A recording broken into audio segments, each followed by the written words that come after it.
আল্লাহ subject নিয়ে যদি আলোচনা করা যায়, এই সাবজেক্ট আলোচনা করতে করতে করতে ইয়াউমাল কিয়ামা হয়ে যাবে। আর দেখা যায় মানুষের আয়ু, মানুষের হায়াত যেন শেষ হয়ে যাবে।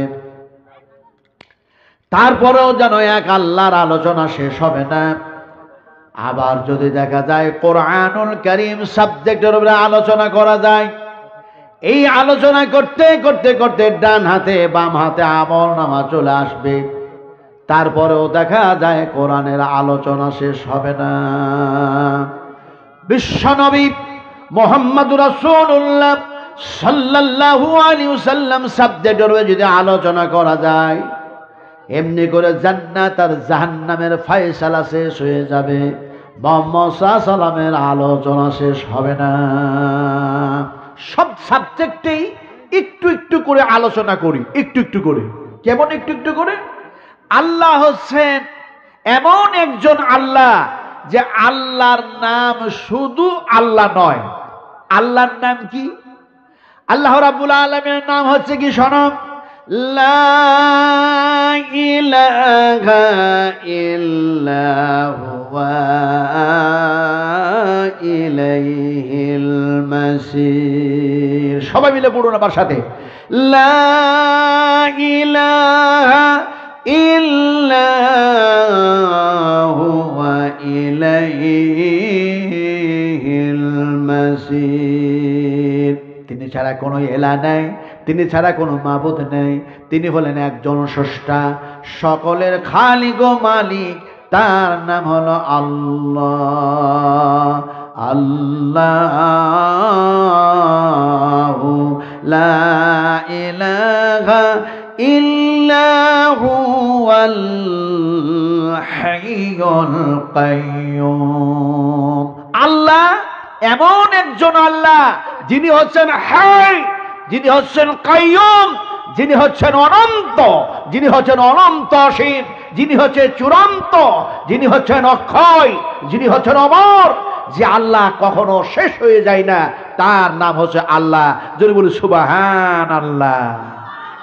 আমার মায়েরা, আমার বোনেরা, আমার ভাই ও বাবাজিরা, বন্ধু বোনেরা, কথা বলতেছিলাম, সে আল্লাহর নাম শুধু আল্লাহ নয়, যে আল্লাহ একজন, সে আল্লাহর নাম অনেক নাম আছে। ইয়া আল্লাহ, ইয়া রহমান, ইয়া রহিম, ইয়া মালিক, ইয়া কুদ্দুস, ইয়া সালাম, ইয়া মুমিন, ইয়া মুহাইমিন, ইয়া আজিজ, ইয়া জব্বার, ইয়া মুতাকাব্বির, ইয়া খালিক, ইয়া বারি, ইয়া মুসাব্বির। এমনি করে আল্লাহর নাম যেমন অনেক নাম আছে, কোরআন হলো একটি কোরআন, কোরআনের নাম যেন অনেক নাম আছে। কোরআনের নাম হলো কোরআন, কোরআনের নাম হলো ফুরকান, কোরআনের নাম হলো কোরআনুল কারীম, কোরআনের নাম হলো কোরআনুল মজিদ, কোরআনের নাম হলো কোরআনুল হাকিম, কোরআনের নাম হলো কোরআন শরীফ। এমনি করে কোরআনের বহু যেন নাম আছে, তেমনি করে এই কোরআন যে নবীর উপরে নাজিল হলো, সেই নবীরও নাম যেন অনেক নাম আছে। সুবহানাল্লাহ বললেন না? একটু জোরে বলুন সুবহানাল্লাহ। আচ্ছা, সুবহানাল্লাহ বললে আমাদের ভারতের যে প্রধানমন্ত্রী আছে, ওর নামটা কি জানো? এই আমাদের ভারতের প্রধানমন্ত্রীর নাম কি? ওটা তো আমি বলবো না। আমি বলবো তাহলে কি? আমি বলবো কেটলিওয়ালা, চাওয়ালা, কেটলিওয়ালা, চাওয়ালা।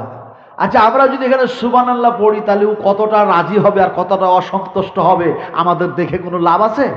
বলুন, দেখে লাভ আছে? তাহলে সুবহানাল্লাহ পড়তে কোনো আপত্তি আছে? একটু জোরে বলুন সুবহানাল্লাহ। চাওয়ালা যতই রাগ করুক, কেটলিওয়ালা যতই রাগ করুক, কিন্তু আল্লাহ যাতে করে আমাদের প্রতি অসন্তুষ্ট না হয়, আল্লাহ যাতে রাজি হয়ে যায়, এই জন্য আল্লাহর পবিত্রতা বয়ান করা লাগবে। একটু জোরে বলে সুবহানাল্লাহ। এই সুবহানাল্লাহ কোরআনের মধ্যে আছে না নাই? আছে না নাই? সুবহানাল্লাযী আসরা বিআবদিহি লাইলাম মিনাল মাসজিদিল হারাম ইলাল মাসজিদিল আকসা। সুবহানাল্লাহ। আল্লাহ পাক তিনি হলেন পাক, তিনি হলেন পবিত্র, যার হাবিবকে, তানার হাবিবকে রাতারাত যিনি মিরাজ করায়া দিলেন, ওই কথা আমি আলোচনা করতে চাইছি না। আলোচনা করতে চাইছি সেই নবীর কথা, যে নবীর নাম শুধু মোহাম্মদ নয়, মোহাম্মদ সাল্লাল্লাহু আলাইহি সাল্লামেরও নাম অনেক নাম আছে।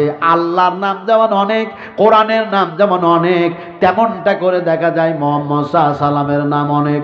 মোহাম্মদ সাল্লাল্লাহু আলাইহি সাল্লামের নাম হলো মোহাম্মদ, মোহাম্মদ সাল্লাল্লাহু আলাইহি সাল্লামের নাম হলো আহমদ, মোহাম্মদ সাল্লাল্লাহু আলাইহি সাল্লামের নাম হলো মুস্তাফা, মোহাম্মদ সাল্লাল্লাহু আলাইহি সাল্লামের নাম হলো মুস্তাফা, মোহাম্মদ সাল্লাল্লাহু আলাইহি সাল্লামের নাম হলো সাইয়্যিদুল মুরসালিন, মোহাম্মদ সাল্লাল্লাহু আলাইহি সাল্লামের নাম হলো রাসূলুন আমিন, মোহাম্মদ সাল্লাল্লাহু আলাইহি সাল্লামের নাম হলো রাসূলুন কারীম, মোহাম্মদ সাল্লাল্লাহু আলাইহি সাল্লামের নাম হলো রাহমাতাল লিল আলামিন। আমি বুঝতে চাইছি এমন এক আল্লাহ, এমন একটি কিতাব, এমন এক গুণের নবীর উপরে নাজিল করলেন, যে নবীর গুণাগুণ গুণাবলী অসংখ্য আছে। জোরে বলুন সুবহানাল্লাহ। আচ্ছা, একটা কথা বলুন তো আমার ভাইরা, পুরুষ মানুষের একটু জোরে কথা বলুন তো, কোরআনের সঙ্গে কি বেয়াদবি করা যায়? যে কোরআনের সঙ্গে বেয়াদবি করা যায়, কিন্তু কোরআনের সঙ্গে বেয়াদবি করব না। এই বেয়াদব ভাষাটা আমরা বুঝি কি বুঝি না? সবাই তো আমরা বুঝি তো নাকি? যার মধ্যে আদব নেই ওকে কি বলা হয়? বেয়াদব বলা হয়। ঠিক বলেছেন, এখন তাকে বেয়াদব বলা হয়। বেয়াদব ভাষাটা বুঝাবো কেমন করে? আপনারা কি একটু খুচরো করে বুঝাই। খুচরো কেমন? এক যুবক বিয়ে করেছে, বিয়ে করার পর শ্বশুর বাড়ি বেড়াতে গেছে, নতুন বেড়াতে গেছে। এখন বেড়াতে গিয়েই দেখছে শ্বশুর মহাশয়কে যে একটা ঘরের মধ্যে বসে বসে বিড়ি খাচ্ছে, বিড়ি পান করছে। আপনারা তো কেউ বিড়ি টিড়ি খান না, হ্যাঁ? একটু বেয়াদব খাপে মিলায় নেবেন। আমি তো সব কথা খুলে বলবো না। এখন দেখা যায় বিড়ি পান করছে, তো জামাইটা লজ্জায় লজ্জিত হয়ে মাথা হ্যাট করে অন্য একটা রুমে চলে গেছে, অন্য একটা রুমে। তো ওর স্ত্রী গিয়ে ওর হাতটাকে ধরে বলছে, তুমি নতুন জামাই, তুমি বাড়িতে এসছো, আর তুমি এত বড় বেয়াদব হয়ে গেছো। ওর স্ত্রী বলছে। তো জামাইটা বলছে, আমি তো কোনো ভুল টুল করি নাই, আমি বেয়াদব হলাম কেমন করে? তো ওর স্ত্রী বলছে, কেন তোমার শ্বশুর আব্বা ওইদিকে বসে রয়েছে, তাকে সালাম দিলে না, বিনা সালামে তুমি ওই ঘরে চলে গেলে, তো তুমি বেয়াদব না? স্ত্রীর বকনি টকনি খেয়ে নতুন জামাই তো রাতের বেলায় বিছানায় শুয়ে শুয়ে চিন্তা করছে, সর্বনাশ, আমি জামাই, আমি শ্বশুর বাড়ি বেড়াতে আসলাম, আর শ্বশুরকে দেখলাম বিড়ি পান করছে, তো আমি লজ্জায় লজ্জিত অন্য ঘরে চলে আসলাম। আমি আদব করলাম যে কেমন করে বিড়ি পান করা মানুষটাকে আমি সালাম দেব, আমি আদব করলাম, আর আমি সালাম দিলাম না বলে আমি বেয়াদব হয়ে গেলাম। মনে মনে বলছে, আর বলছে যে তোর বাপ যে দেখছে নতুন জামাইটা আসছে, তো আমি বিড়ি পান করব না, বিড়িটা আমি ফেলে দিই। তো তোর বাপ একটু কোনো বেয়াদব হলো না? জামাইটা মনে মনে বলছে, তোর বাপ একটু কোনো বেয়াদব হলো না, আমি বেয়াদব হয়ে গেলাম। এই কথা ঘুর পাক খাচ্ছে মনের মধ্যে, তার ঘুম কিন্তু সারা রাত আসলো না। এখন সকালবেলা হয়েছে, জামাইটা ওর স্ত্রীকে বলছে, অর্ধাঙ্গিনীজি, এসছিলাম বেড়াবো, কদিন থাকবো মনে করে, কিন্তু আর থাকা হলো না, বাড়ি চললাম, আমি আবার পরবর্তী সময় আসবো। বকনি টকনি খেয়ে মন খারাপ, তো ওই জন্য পরে আসবো বলছে, বাড়ি চলে গেল। কিছুদিন পর আবার শ্বশুর বাড়ি বেড়াতে আসছে, আর বেড়াতে আসতে গিয়ে দেখা যায় রাস্তায় চলছে আর বলছে, আল্লাহ তুমি শ্বশুর বাড়ি নিয়ে যাচ্ছ, আর আমাকে বেয়াদবের মতো কাজ করাইও না, আদবওয়ালা কাজ করাইও। এখন সেই দিন দেখছে শ্বশুর মশাই যে ঘরটাতে আছে সেই ঘর থেকে বাইর হয়ে এসে গেটের পাশে পেশাব করতে বসেছে, আর জামাইটা ওই গেট দিয়ে ঢুকবে, তোর শ্বশুরের পিছনে দাঁড়িয়ে দাঁড়িয়ে বলছে, আসসালামু আলাইকুম ওয়া রাহমাতুল্লাহি ওয়া বারাকাতুহু, শ্বশুর আব্বাজি। এখন ওর শ্বশুর বলছে, কত বড় বেয়াদব, আমি মুতছি, আমি এখন মুতবো না তোর সালামের জবাব দেব? ইও ঠেলাই পড়েছে, ও ঠেলাই পড়েছে, ওর মুতা শেষ হয় না যে জবাব দেবে, আর ইও দেখছে জবাব পাই না, আমি সালাম দেওয়া ছাড়বই না, এখন সালাম দিতেই আছে। এমন সময় দেখা যায় পেশাব করা শেষ হয়েছে। পেশাব করা শেষ হওয়ার পর ওর শ্বশুর বলছে জামাইকে, জামাই বাবাজি, তুমি যত বড় বেয়াদব তোমার বাপ মনে হয় এর চেয়ে বেশি বড় বেয়াদব ছিল। তো জামাইটা বলছে আর নতুন জামাই হয়ে থাকবো না, আজকে শ্বশুরের সাথে ঝগড়া করবোই, ছাড়বো না। কিন্তু যারা বিয়ে করেছেন আপনারা, ওরা কাল থেকে শ্বশুরের সাথে ঝগড়া করেন না। কথা বুঝলেন কি নেই? ও বলছে শ্বশুরের সাথে ঝগড়া করবোই, ছাড়বো না। এমন সময় দেখা যায় শ্বশুরকে ঝগড়া করতে গিয়ে বলছে, শ্বশুর আব্বাজি, প্রথম দিন আসলাম তো আপনি বিড়ি পান করছিলেন, আজকে যদি আসলাম তো আপনি পেশাব করলেন, পেশাব করার পরে পানিও নিলেন না, কুলুপটুকু ধরলেন না, তো আমার বাপ বড় বেয়াদব না আপনি বড় বেয়াদব? জবাব দেন। আমার ভাইরা, দুনিয়াতে বেয়াদবের অভাব নাই। আজকে তামিজ নাই, শিক্ষা নাই, ইসলামের আলো নাই, ইসলামের জ্ঞান গরিমা থেকে মানুষ আজকে দূরে সরেছে। সবাই না হলো অধিক অংশ মানুষ আজকে আমাদের কৃষ্টি কালচারকে আমরা হারিয়ে ফেলেছি, তাহজিব ও তামাদ্দুনকে আমরা হারিয়ে ফেলেছি। আজকে আমরা ইসলাম থেকে ছিটকে পড়েছি। আমাদের মধ্যে ইসলামিক কাঠামো, ইসলামিক শিক্ষা দীক্ষা, ইসলামের আলো যদি থাকতো, তাহলে আমরা সবচাইতে আজকে বেস্ট, সবচেয়ে উত্তম, সবচেয়ে উৎকৃষ্ট, সবচেয়ে শ্রেষ্ঠ আজকে আমরা দুনিয়ার জমিনে ঘোষিত হতাম। কিন্তু মুসলমান আজকে আমরা লাঞ্ছিত, ঘৃণিত, পদতলিত, লাঞ্ছনা, গঞ্জনার, অসম্মানের পাত্র হয়ে দাঁড়িয়েছি। আল্লাহ পাকের কাছে দোয়া করি, এই আল্লাহ তুমি আমাদেরকে কোরআনের শিক্ষায় শিক্ষিত করো, তুমি ইসলামের শিক্ষায় শিক্ষিতা করো। এই আল্লাহ তুমি কোরআনের আলো, ইসলামের আলো, জ্ঞানের আলো তুমি আমাদের প্রাণে জ্বেলে দাও। জোরে বলুন আল্লাহুম্মা আমিন। বন্ধুগণ, আলোচনা করছিলাম আল্লাহ রাব্বুল আলামিন এমন এক নবীর গুণের উপরে, এমন এক নবী যে নবীর গুণাগুণগুলো বলে অসংখ্য, সেই নবীর উপরে কোরআন নাজিল হয়ে গেল। এই কোরআনের মধ্যে আল্লাহ সব কথা বলেছেন, কোনো কথা বাদ রাখেন নাই। কোরআনের মধ্যে আল্লাহ সব বলেছেন, কোনো কিছু ছেড়ে দেন নাই। কোরআনের মধ্যে আল্লাহ রাব্বুল আলামিন ব্যবসা বাণিজ্যের কথা থেকে শুরু করে, চাষবাসের কথা থেকে শুরু করে, বিয়ে শাদীর কথা থেকে শুরু করে, একেবারে দুনিয়াবি জিন্দেগি কিভাবে তৈরি করতে হবে, পরকালের জন্য কি করতে হবে, সবটাই আলোচনা করলেন। ওয়া তিবিয়ানাল লিকুল্লি শাই। আল্লাহ পাক বলেন সব কথা কোরআনে আলোচনা করেছি।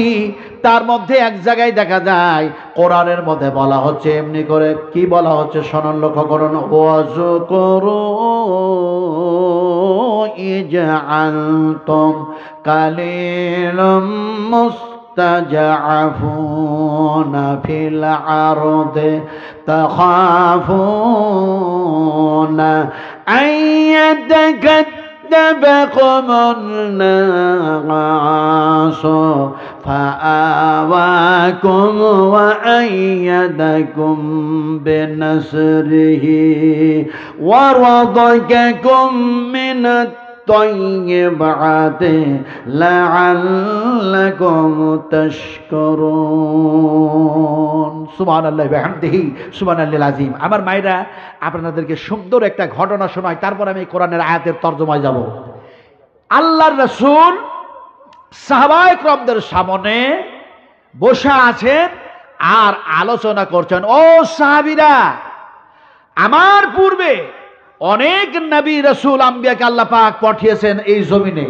তার মধ্যে আমার পূর্বে এমন একজন নবী এসেছিলেন যে নবীর জন্ম হয়েছিল বনী ইসরাইল কওমের মধ্যে।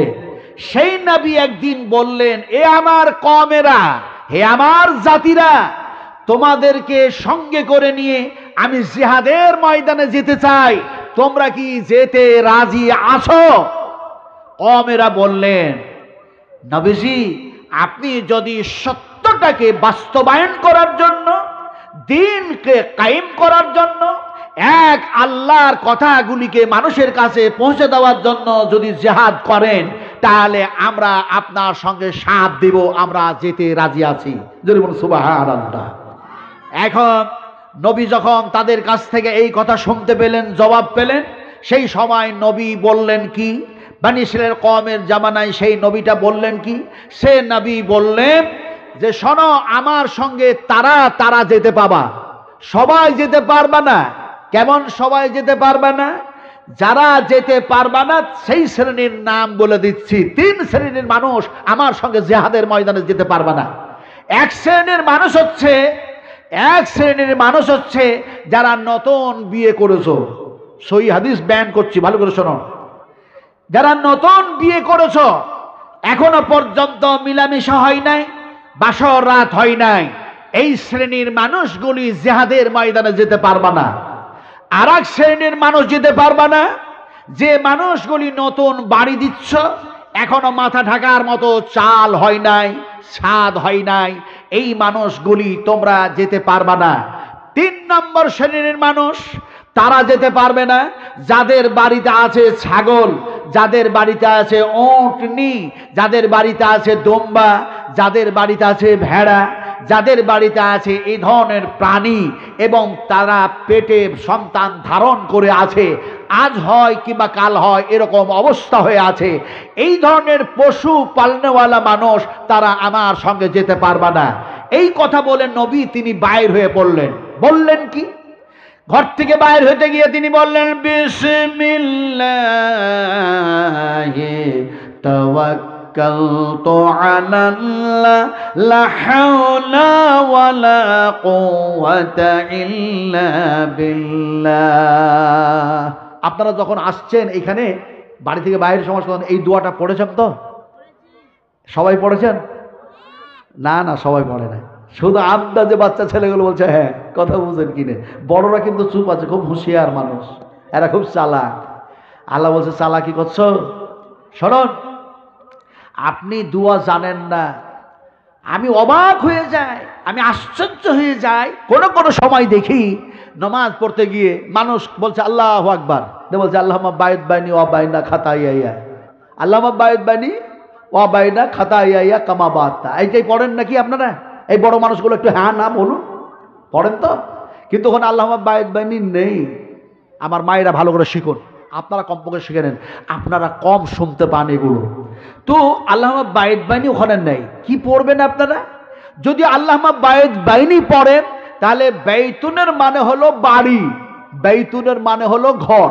তো আপনি নমাজে দাঁড়িয়ে বলছেন আল্লাহুম্মা বাইদ বাইনি ওয়া বাইনা খাতায়া কামা বাতা বাইনাল মাশরিক ওয়াল মাগরিবে, আয় আল্লাহ তুমি আমার বাড়ি থেকে আমাকে এতটাই দূর করে দাও যেখানে সূর্য উঠছে আর ডুবছে। তা আল্লাহ বলছে কোন খেপার খেপা, বাড়ি থেকে কেন দূর হতে চাইছিস?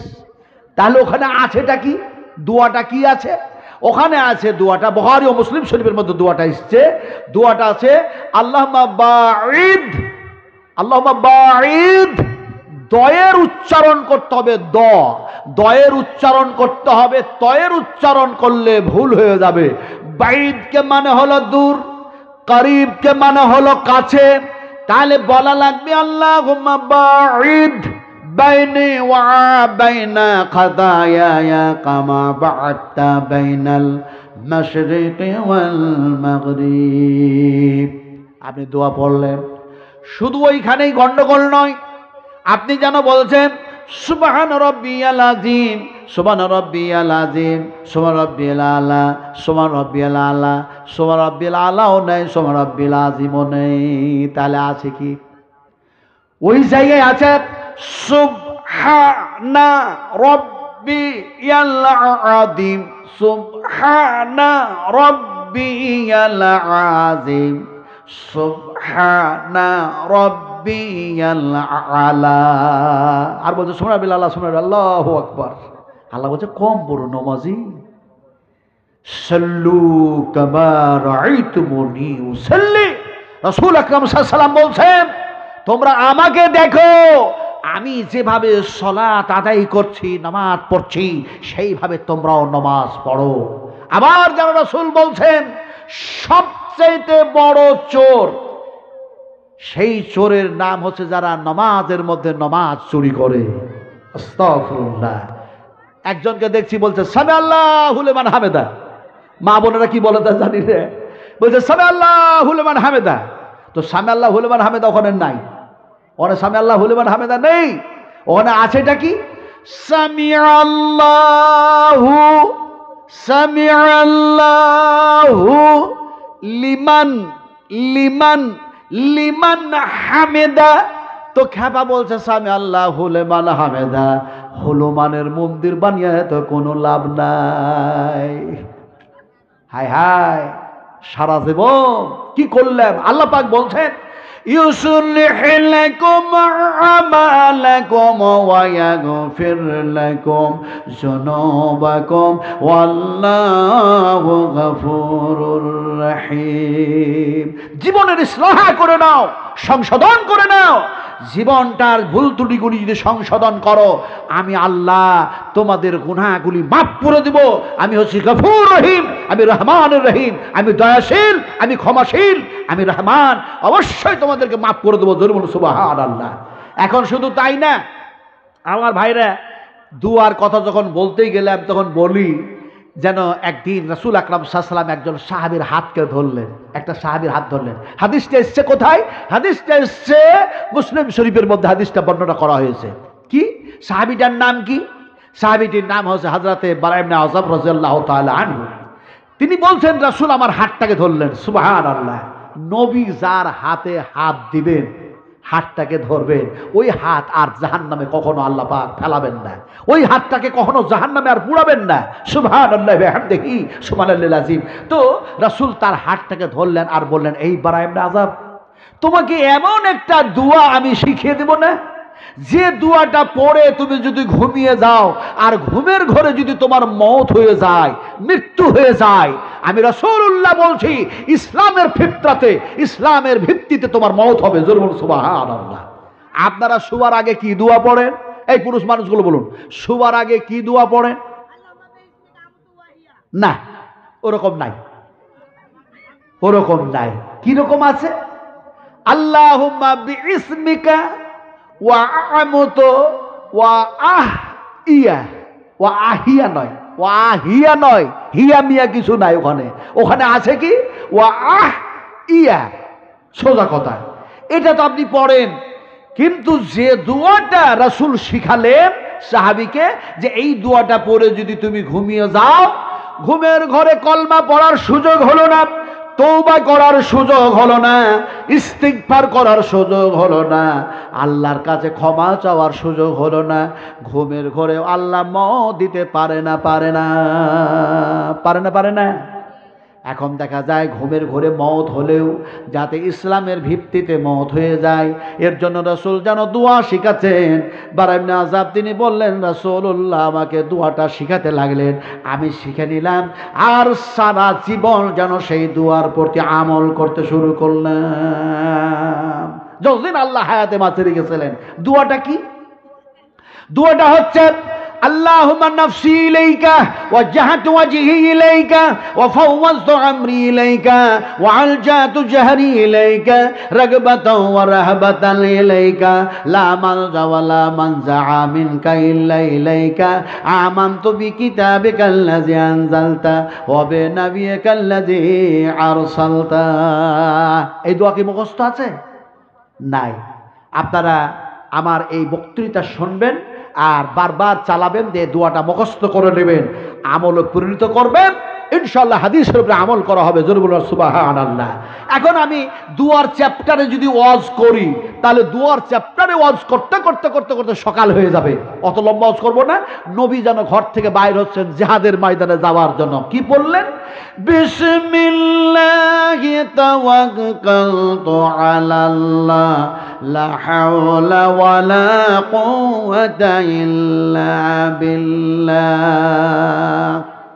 আমি একদিন আপনার ওয়াজ করছি ক্যালকাটা একটা জায়গায়, বারাসাত বলে একটা জায়গা আছে, বারাসাত। আর ওই বারাসাত টাউনের মধ্যে একটা জায়গা আছে চাপাডালি, চাপাডালি। ওখানে বিরাট একটা মসজিদও আছে, বিশাল মসজিদ, আল্লাহু আকবার। কিন্তু আপনারা ওদিকে যান না, যারা মালদা জেলার মানুষ যায় কখনো বাসে, ধর্মতলা স্টেট বাসে, তখন সোজা বারাসাতে ঢোকে টাউনে ঠিক, কিন্তু ওই দিকে যাই না, মেন রোড দিয়ে একবারে প্রথমে কলোনি মোড়, তারপর রেলগেটটা পার করে ডাকবাংলা মোড়, আবার ডান দিকে কেটে একেবারে যেন এয়ারপোর্ট হয়ে, দমদম এয়ারপোর্ট হয়ে একেবারে ধর্মতলা। কথা বুঝেন কিনে? কিন্তু ওই জায়গাতে কলোনি মোড় থেকেও চাপাডালি যাওয়া যায় বাম হাতে, ডাকবাংলা থেকেও যাওয়া হয় বাম দিকে। তো ওই চাপাডালি মোড়ে একদিন দেখা যাচ্ছে আমি বক্তব্য রাখছি, সুবহানাল্লাহ। তো বক্তব্য রাখতে রাখতে দেখা যায় একটা যুবক ও দাঁড়িয়ে গেছে, দাঁড়িয়ে গিয়ে বলছে, হুজুর, হুজুর বুঝেন তো আপনারা? হুজুর বুঝেন? হ্যাঁ, তো বলছে হুজুর আপনি কি কোরআন ছাড়া কোনো ওয়াজ জানেন না? আপনি খালি কোরআন পড়ছেন আর ওয়াজ করছেন, আপনি কি কোরআন ছাড়া ওয়াজ জানেন না? আমি শেষ পর্যন্ত তাকে একটু ধমক দিয়ে বললাম, এই বেয়াদব, কোরআন সবচেয়ে উত্তম কিতাব, আর আল্লাহ পাকের সবচেয়ে উত্তম কথা কোরআনের ভিতরে আছে। আর সবচেয়ে উত্তম কথা হচ্ছে বিশ্ব নবীর কথা, যা হাদিস শরীফ বলা হয় সেগুলো হাদিসের মধ্যে আছে।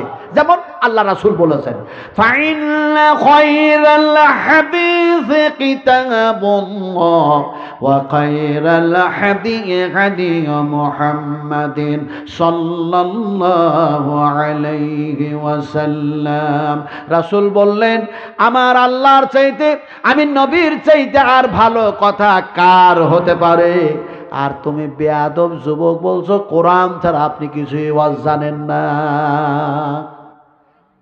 আমি যুবকটাকে বললাম, তুমি কি অন্য ওয়াজ শুনতে চাইছো? বলছে হ্যাঁ আমি শুনতে চাই। আপনার কাছে আমার 3টা প্রশ্ন।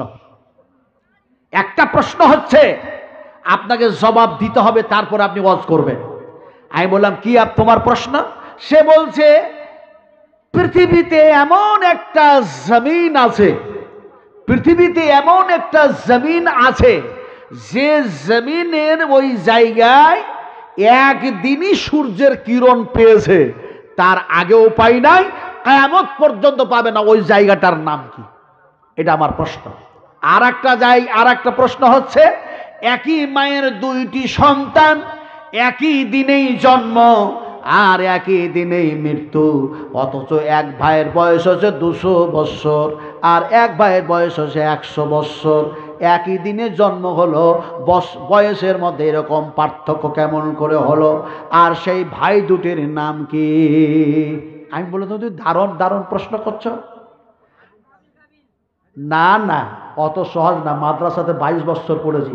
দাঁড়াও, তুমি বললে হবে হাবিল কাবিল।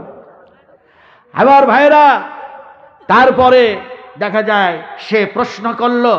কি প্রশ্ন করলো? যে এক শ্রেণীর মানুষের জামা হচ্ছে লম্বা, আর এক শ্রেণীর মানুষের জামা হচ্ছে ছোট।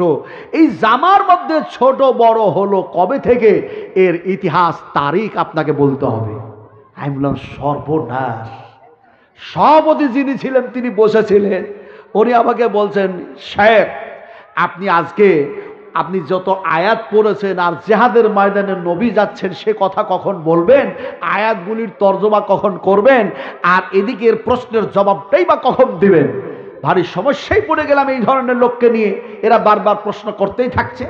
আমি বললাম সবটাই একটু একটু করে জবাব দিই। আমি যুবকটাকে বললাম, শোনো, ছোট্ট করে জবাব দিই। তুমি বলছো কোরআন ছাড়া কোনো ওয়াজ জানো না, আর তুমি এই প্রশ্নগুলি করে দিয়েছো। যে প্রশ্নগুলি করেছো এই প্রশ্নগুলি কোরআনের মধ্যে আছে, তাহলে তো কোরআন ছাড়া কোনো ওয়াজ হবে না। ও যুবকটা বলল, কেমনে কোরআনের ভিতরে আছে? আমি বললাম, এই পৃথিবীর মধ্যে এমন একটা জমিন আছে যে জমিনে সূর্যের কিরণ একদিনই পড়েছিল, তার আগেও পড়ে নাই, তারপরেও কিয়ামত পর্যন্ত পড়বে না। ওই জায়গাটার নাম হলো নীল নদ। জোরে বলুন সুবহানাল্লাহ। তার মানে হযরতে মুসা আলাইহিস সালাম যখন তিনি সকালবেলায় পার হচ্ছিলেন তার কওমকে নিয়ে, সেই সময় নদীর পানিটা 2 দিকে যেন সরে গিয়েছে, মধ্যে দিয়ে রাস্তা হয়ে গিয়েছে। সূর্যের কিরণ সেই সময় পড়েছিল, আজও পড়ে নাই, তার আগেও পড়ে নাই, তাই সেই জায়গার নাম হলো নীল নদ। আল্লাহ পাক মুসার কথা, নীল নদের কথা কোরআনের মধ্যে আলোচনা করেছেন। যুবকটা তো ঠ হয়ে গেছে, সর্বনাশ, তাহলে এটাও কি কোরআনে আছে? আমি বললাম, শোনো, তুমি প্রশ্ন করেছ একই মায়ের 2টি সন্তান, একই দিনেই জন্ম, একই দিনেই মৃত্যু, অথচ এক ভাইয়ের বয়স হলো যেন 100 বৎসর, এক ভাইয়ের বয়স হলো 200 বৎসর। বয়সের মধ্যে পার্থক্য কেমন করে হলো? ভাই দুটির নাম কি? সংক্ষিপ্তভাবে আলোচনা করি। এমনি করে দেখা যায় আল্লাহ পাক কোরআনুল কারীমের মধ্যে বলেন, আও কাল্লাযী মাররা আলা ক্বরিয়াতিন ওয়াহিয়া খাফিয়াতুন আলা উরুশিহা। এখন আমি যদি গোটায় পড়তে যাই অনেক লম্বা হয়ে যাবে, সংক্ষিপ্ত আলোচনা। এখন দেখা যায় হযরতে উযায়ের আলাইহিস সালাম দুই ভাইয়ের মধ্যে এক ভাইয়ের নাম হচ্ছে হযরত উযায়ের আলাইহিস সালাতু সালাম। তিনি আশ্চর্য হয়ে বলছেন, এই আল্লাহ, তুমি এত সুন্দর এলাকাটাকে ধ্বংস করে দিয়েছো। এত সুন্দর সুন্দর বাগিচা ছিল, এত সুন্দর সুন্দর বাগান ছিল, এত সুন্দর সুন্দর মানুষ বসবাস করত, সবকে হালাক করে দিয়েছো। তুমি কেমন করে আবার পুনরায় সৃষ্টি করবে? তিনি আশ্চর্য হলেন আর আল্লাহকে বলতে শুরু করলেন। আর এই চিন্তা ভাবনার বলতে বলতে গিয়ে আল্লাহ পাক সেই উযায়েরের চোখের মধ্যে ঘুম দিয়ে দিলেন। আর ঘুমিয়ে পড়লো, এমন ঘুম ঘুমালো, আল্লাহ পাক একইবারে ঘুম দিয়ে শুইয়া দিলেন, মৃত্যু মুখে পতিত করে দিলেন। আর ঘুমিয়ে ঘুমিয়ে থাকতে থাকতে তিনার 100 বৎসর কেটে গেল। আল্লাহ পাক জিজ্ঞেস করলেন, এখানে তুমি কতদিন থাকলে? তো হযরতে উযায়ের জাগ্রত হওয়ার পরে বলছে, আমি অর্ধেক দিন অথবা একটা দিন এখানে ঘুমিয়েছিলাম। আল্লাহ বললেন, না না না, এখানে তুমি শুয়েছিলে, তুমি ঘুমিয়েছিলে, এমনি করে দেখা যায় 100 বৎসর। তাহলে হায়াতে বেঁচে ছিল 100 বৎসর, আর পেল কি 100 বৎসর মৃত্যু মুখে পতিত হয়ে থাকলো। দুই ভাইয়ের একই সাথে জন্ম, অথচ হায়াত পেল মাত্র 100 বৎসর। এই ভাইটার নাম হলো হযরতে উযায়ের আলাইহিস সালাতু সালাম। এর সাথে যমজভাবে যে জন্ম নিয়েছিল সেই ভাইয়ের নাম হচ্ছে হযরতে আজিজ আলাইহিস সালাতু সালাম। যুবকটা বলছে, হুজুর, আপনি যেভাবে বলছেন, এই ওয়াজ যদি আপনার কাছে সম্পূর্ণ শুনতে যায় তাহলে তো সারা রাত শেষ হয়ে যাবে। আপনি সংক্ষিপ্ত বলে বলে ছাড়ছেন। আমি বললাম, একটু একটু করে বলি, তোমারে বুঝালাম, জবাব হয়েছে না হয় নাই? উনি বললেন হয়েছে। আমি বললাম যে জামাটা ছোট আর বড়র কথা তুমি যখন বলছো, তখন তোমাকে তারিখ বলি ছোট্ট করে। একদিন যেন এমনি করে এক পাখি, কতগুলো পাখি আছে, একটা পাখির নাম আছে কোকনস, কোকনস পাখি। একটা মাছের নাম আছে তিমি মাছ। একটা প্রাণীর নাম আছে আপনার এমনি করে বনপশুর নাম আছে হাতি। কিন্তু হাতির কথাটাও কোরআনে এসছে, আবার পাখির কথাটাও কোরআনে এসছে। জোরে বলুন সুবহানাল্লাহ। এই পাখির কথা কোরআনে আছে না নাই? হাতির কথা কোরআনে আছে না নাই? বিসমিল্লাহির রহমানির রহিম। আলাম তারা কাইফা ফাআলা রাব্বুকা বিআসহাবিল ফিল। আলাম ইয়াজআল কাইদাহুম ফি তাগলিল ওয়া আরসালা আলাইহিম তায়রান আবাবিল। আবাবিল একটা পাখি, ফিল মানে হচ্ছে হাতি। এখন হাতির কথা আর পাখির কথা আল্লাহ কোরআনের মধ্যে আলোচনা করলেন। আমি অত লম্বা ইতিহাসের দিকে যাচ্ছি না, ঘটনার দিকে যাচ্ছি না। এখন একটা হাতি, এই হাতি খাবার খায় কতটা দিকে বলতে পারেন কিনা? একদিনে হাতি কতটা খাবার খায় জানেন না? একদিনে হাতি 22 মণ খাবার খায়। জোরে বলুন সুবহানাল্লাহ। আল্লাহ পাক খাবার খাওয়ায়। তিমি মাছ, সাগর, মহাসাগর, আটলান্টিক মহাসাগর। এই আটলান্টিক মহাসাগরের ভিতরে কত প্রাণী, কত জলপ্রাণী। সেই প্রাণীর মধ্যে একটা আছে তিমি মাছ। এই তিমি মাছটা একবার খেতে যায় একদিনে, যে খাবারটা খায় আল্লাহ পাক খাওয়ান, সেই খাবারটা 1 মণ না, 5 মণ না, 10 মণ না, 20 মণ না, 40 মণ না, 50 মণ না, 60 মণ একদিনে মাছটা খাবার খায়। জোরে বলুন সুবহানাল্লাহ। খাবার কে খাওয়ায় দেখি বলতে পারেন কিনা? এই খাবার কে খাওয়ায়? কেটলিওয়ালা নাকি? মোদি সাহেব নাকি? অমিত শাহ? তাহলে খাবার কে খাওয়ায়? হুয়া ইউতিমুনি ওয়া ইয়াসকিল ওয়া ইযা মারিজতু ফাহুয়া ইয়াসফিন। আল্লাহ সুবহানাহু ওয়া তাআলা বলেন, তোমাদের আমি পানি পান করাইয়া দিই, আমি আল্লাহ খাবার খাইয়ে দিই, আমি আল্লাহ পাক অসুখ দিই, আর আমি আল্লাহ পাক অসুখ ভালো করি। জোরে বলুন সুবহানাল্লাহ। খাবার কে খাওয়ায়? খাবার খাওয়ার পরে দোয়া কি পড়েন? এই কি দোয়া পড়েন?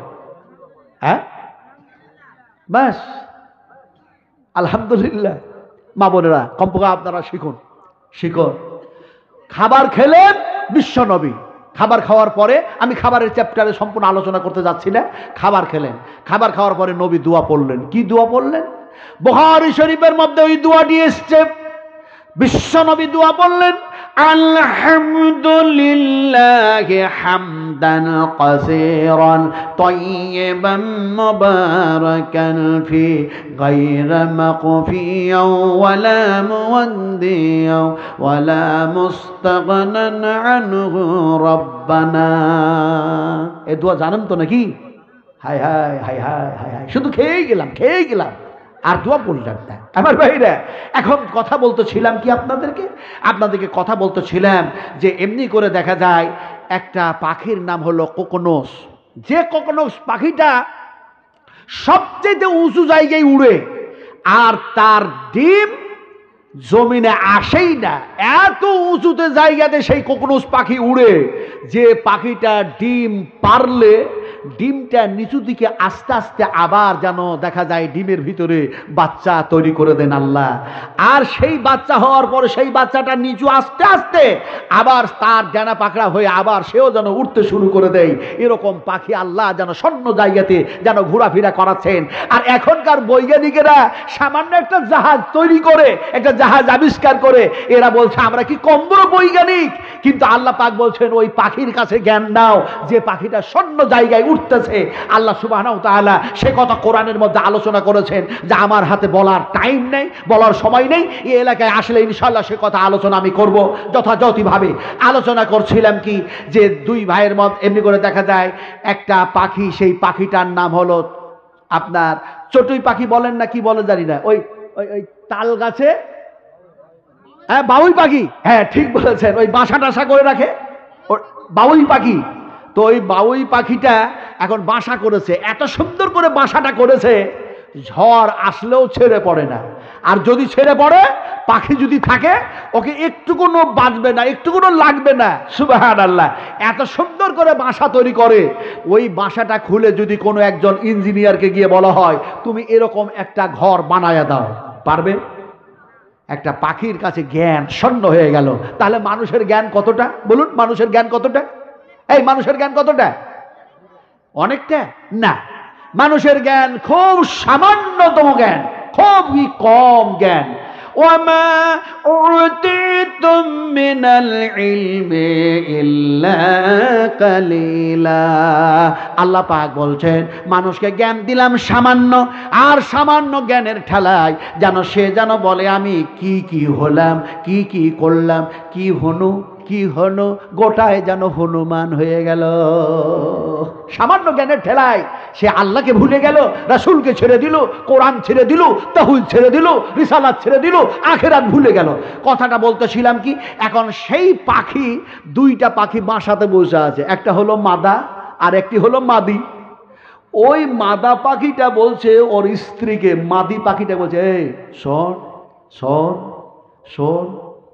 এখন মাদি পাখিটা মদা পাখিটার মুখের কাছে ওর কানটাকে লাগিয়েছে, কি বলছো কি বলছো কি বলছো? তো বলছে দেখ খবরদার দোপাইয়াকে বিশ্বাস করিস না, যখন চড়তে যাবি মাঠে দোপাইয়াকে বিশ্বাস করিস না। বলে কেন? বলে সুযোগ পারলেই তোকে ধরবে, জবা করে খেয়ে ফেলবে। আমি তোর স্বামী, আমি তোর সঙ্গে কেঁদে কেঁদে একাকার হয়ে যাব, আমিও শেষ হয়ে যাব। তোকে সতর্ক করলাম দোপাইয়াকে বিশ্বাস করিস না। তো মাদি পাখিটা বলছে তুমি কি জানো বলো, তুমি স্বামী হলে তো লাশা বলা, তুমি কি বলছো আমাকে? ও কি মানুষ? ওই দোপাইয়া মানুষ কি আমাকে ধরতে পারে নাকি? আমি খেতেই থাকবো, আমাকে ধরতে এলে আমি ফুরুত করে উড়ে চলে যাব। এখনকার দুনিয়ার জমিনে দেখা যায় স্বামী ভালো, স্ত্রীকে বলছে খবরদার বেপরদায় চলো না, স্ত্রীজি এরকমটা করো না। স্ত্রী বলছে তুমি একাই শুধু ভালো আর আমি শুধু খারাপ। কথা বুঝেন কি রে? ওই স্বামীর ভালো কথা শুনতেই চাই না। এরকম কিছু মহিলা আছে না নাই?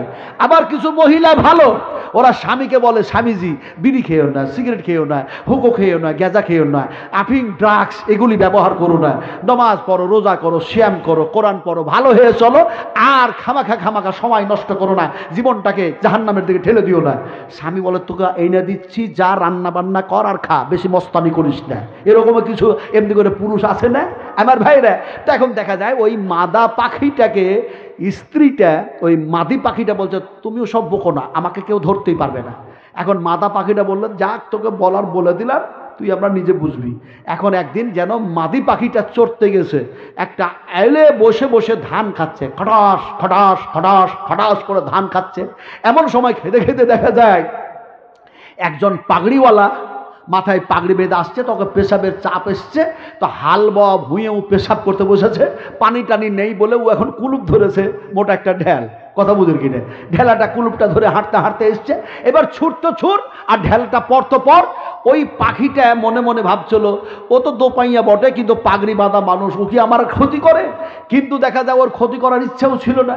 এখন ঢেলটা ছুঁড়েছে আর পর তো পর পাখির পায়ে পড়েছে, পাখির পাটা গেছে ভেঙে, চ্যাঁ চ্যাঁ চ্যাঁ চ্যাঁ চ্যাঁ করে চিৎকার করতে করতে পাখিটা চলে যাচ্ছে ওই তাল গাছের দিকে।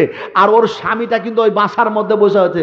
সে বলছে ঠিক হয়েছে হারামজাদি, ঠিক হয়েছে, ঠিক হয়েছে, আমার কথা শুনলি না? তুই যে বললাম দুপায়ে মানুষকে বিশ্বাস করিস না, আমার কথা শুনলি না? ঠিক করেছে, তোর পা ভেঙেছে। এখন স্বামী তো মাদা পাখিটা বলল কি কি কি কি কি হয়েছে, কি হয়েছে? চে চে চে বলে কি চে চে? বলে ওই পাগড়িওয়ালা দোপাইয়া আমার পাকে ভেঙে দিয়েছে। এখন মাদা পাখিটা বলছে, স্ত্রী তো মায়া হয়েছে, বলছে চলো বিচার করার জন্য যাব। বলে কার কাছে বিচার করতে যাবে? আমরা পাখি আবলা প্রাণী, আমাদের ভাষা কে বুঝে? কেউ বুঝে না আল্লাহ ছাড়া। মাদা পাখিটা বলল চলো হযরত সুলাইমান আলাইহিস সালামের কাছে যাব। হযরত সুলাইমান তিনি সাপের ভাষা বুঝেন, পিপিলিকার ভাষা বুঝেন, এমনি করে যেন পাখির ভাষা বুঝেন। চলো, আল্লাহ পাক তাকে সেই জ্ঞান দিয়েছে, হযরত সুলাইমানের কাছে বিচার হয়ে যাবে। দুই পাখি মাদা আর মাদি স্বামী স্ত্রী দুজনাই চলে গেল, তাদের ভাষায় বলতে লাগলো, ও সুলাইমান, ও জাহাবানা, আপনার উম্মতের মধ্যে একজন উম্মত আমার স্ত্রীর পা ভেঙে দিয়েছে, এখন দেখা যায় ফায়সালা আপনাকে করতে হবে। হযরত সুলাইমান তাদের ভাষা বুঝলেন। সুলাইমান একটা জিনকে বললেন, জিনেরা তোমরা কি দেখেছো এই পাখিটার পা ভাঙতে? কেউ একজন জিন বলল, জি হ্যাঁ দেখেছি। একজন মাথায় পাগড়ি বাঁধা ছিল, সে যেন পেশাব করলো আর যেন কুলুপ ধরলো, দেখা যায় ঢেলটা যেন তার দিকে ছুড়ে দিল, পাখিটার পা ভেঙেছে। হযরত সুলাইমান বললেন, যাও আর তার শরীরে ভার হয়ে যাও আর মানুষটাকে ধরে নিয়ে আসো। ধরে নিয়ে আসা হলো। এমন সময় হযরত সুলাইমান বললেন, পাখির পা ভেঙেছো কেন? সে বলল, পাখির পা তো আমি ভাঙি নাই, আমি পেশাব করার পরে ঢেলাটা নিয়েছিলাম, কিন্তু পাখির ওপরে পড়েছে না জমিনে পড়েছে তাও জানি না। হযরত সুলাইমান বলছেন, পাখি বলছে তুমি এর পা ভেঙেছো, ফলে আমি সুলাইমান বলছি ওই পাখির পা ভাঙার কারণে তোমার একটা পা ভেঙে দেওয়া হবে। আল কাতল বিল কাত আল কাসাস বিল কাসাস, শুধু বদলা আর বদলা, তুমি পা ভেঙেছো, তোমার পা ভেঙে দেওয়া হবে। এখন যখন হযরত সুলাইমান এই কথা বলেছেন, তখন ওই পাখি দুটা বলছে, সুলাইমান জাহাপানা, খবরদার খবরদার, ওর পা ভাঙবেন না, ওর পা ভাঙবেন না, ওই মানুষটার পা ভেঙে দেবেন না, এই জন্য ভাঙবেন না। তারা হচ্ছে আশরাফুল মাখলুকাত, তারা সর্বশ্রেষ্ঠ মাখলুকাত, তারা হচ্ছে মানুষ, ফলে তার পাটা ভাঙবেন না। তবে এমন একটা আপনি জরিমানা করুন, এমন একটা শিক্ষা তাকে দেন, যাতে করে পরবর্তী মানুষেরা যাতে সেই ভুলটা না করে। বলে কি করতে হবে? বলে আজ থেকে যাতে করে কোনো পৃথিবীর মানুষ ধোকায় না পড়ে, আমরাও যাতে ধোকায় না পড়ি, তার জন্য ওর জামাটাকে কেটে ছোট করে দেন। আমি ওই যুবকটাকে বললাম, সেই দিন থেকে ওই তারিখ থেকে এক শ্রেণীর মানুষের জামা ছোট আর এক শ্রেণীর মানুষের জামা লম্বা। যুবকটা বলছে, সর্বনাশ, এই জবাব যে পাওয়ার আশা করি কখনোই করি না। এখন আপনি এমন এক জবাব দিলেন, এই জবাব পেলেন কোথায়? বলে তুমি যেমন প্রশ্ন করেছিলে সেই রকম আমি তোমার জবাব দিলাম। সব কথাই কোরআনের মধ্যে এসেছে। আলোচনা করছিলাম কি, সেই নবী যেন দেখা যায় দোয়া পড়ে বাইর হলেন, এবার চলে গেলেন জিহাদের ময়দানে। জিহাদের ময়দানে যেমনে যাবা, আসরের ওয়াক্ত হয়ে গেছে, জোরে বলুন সুবহানাল্লাহ। আসরের ওয়াক্ত হয়ে গেছে, মুয়াজ্জিন যেন আযান দিচ্ছেন,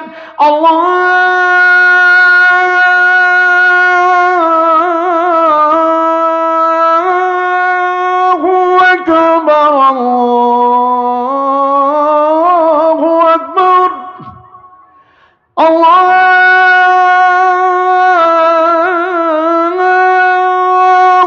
আকবার, আল্লাহু আকবার, আশহাদু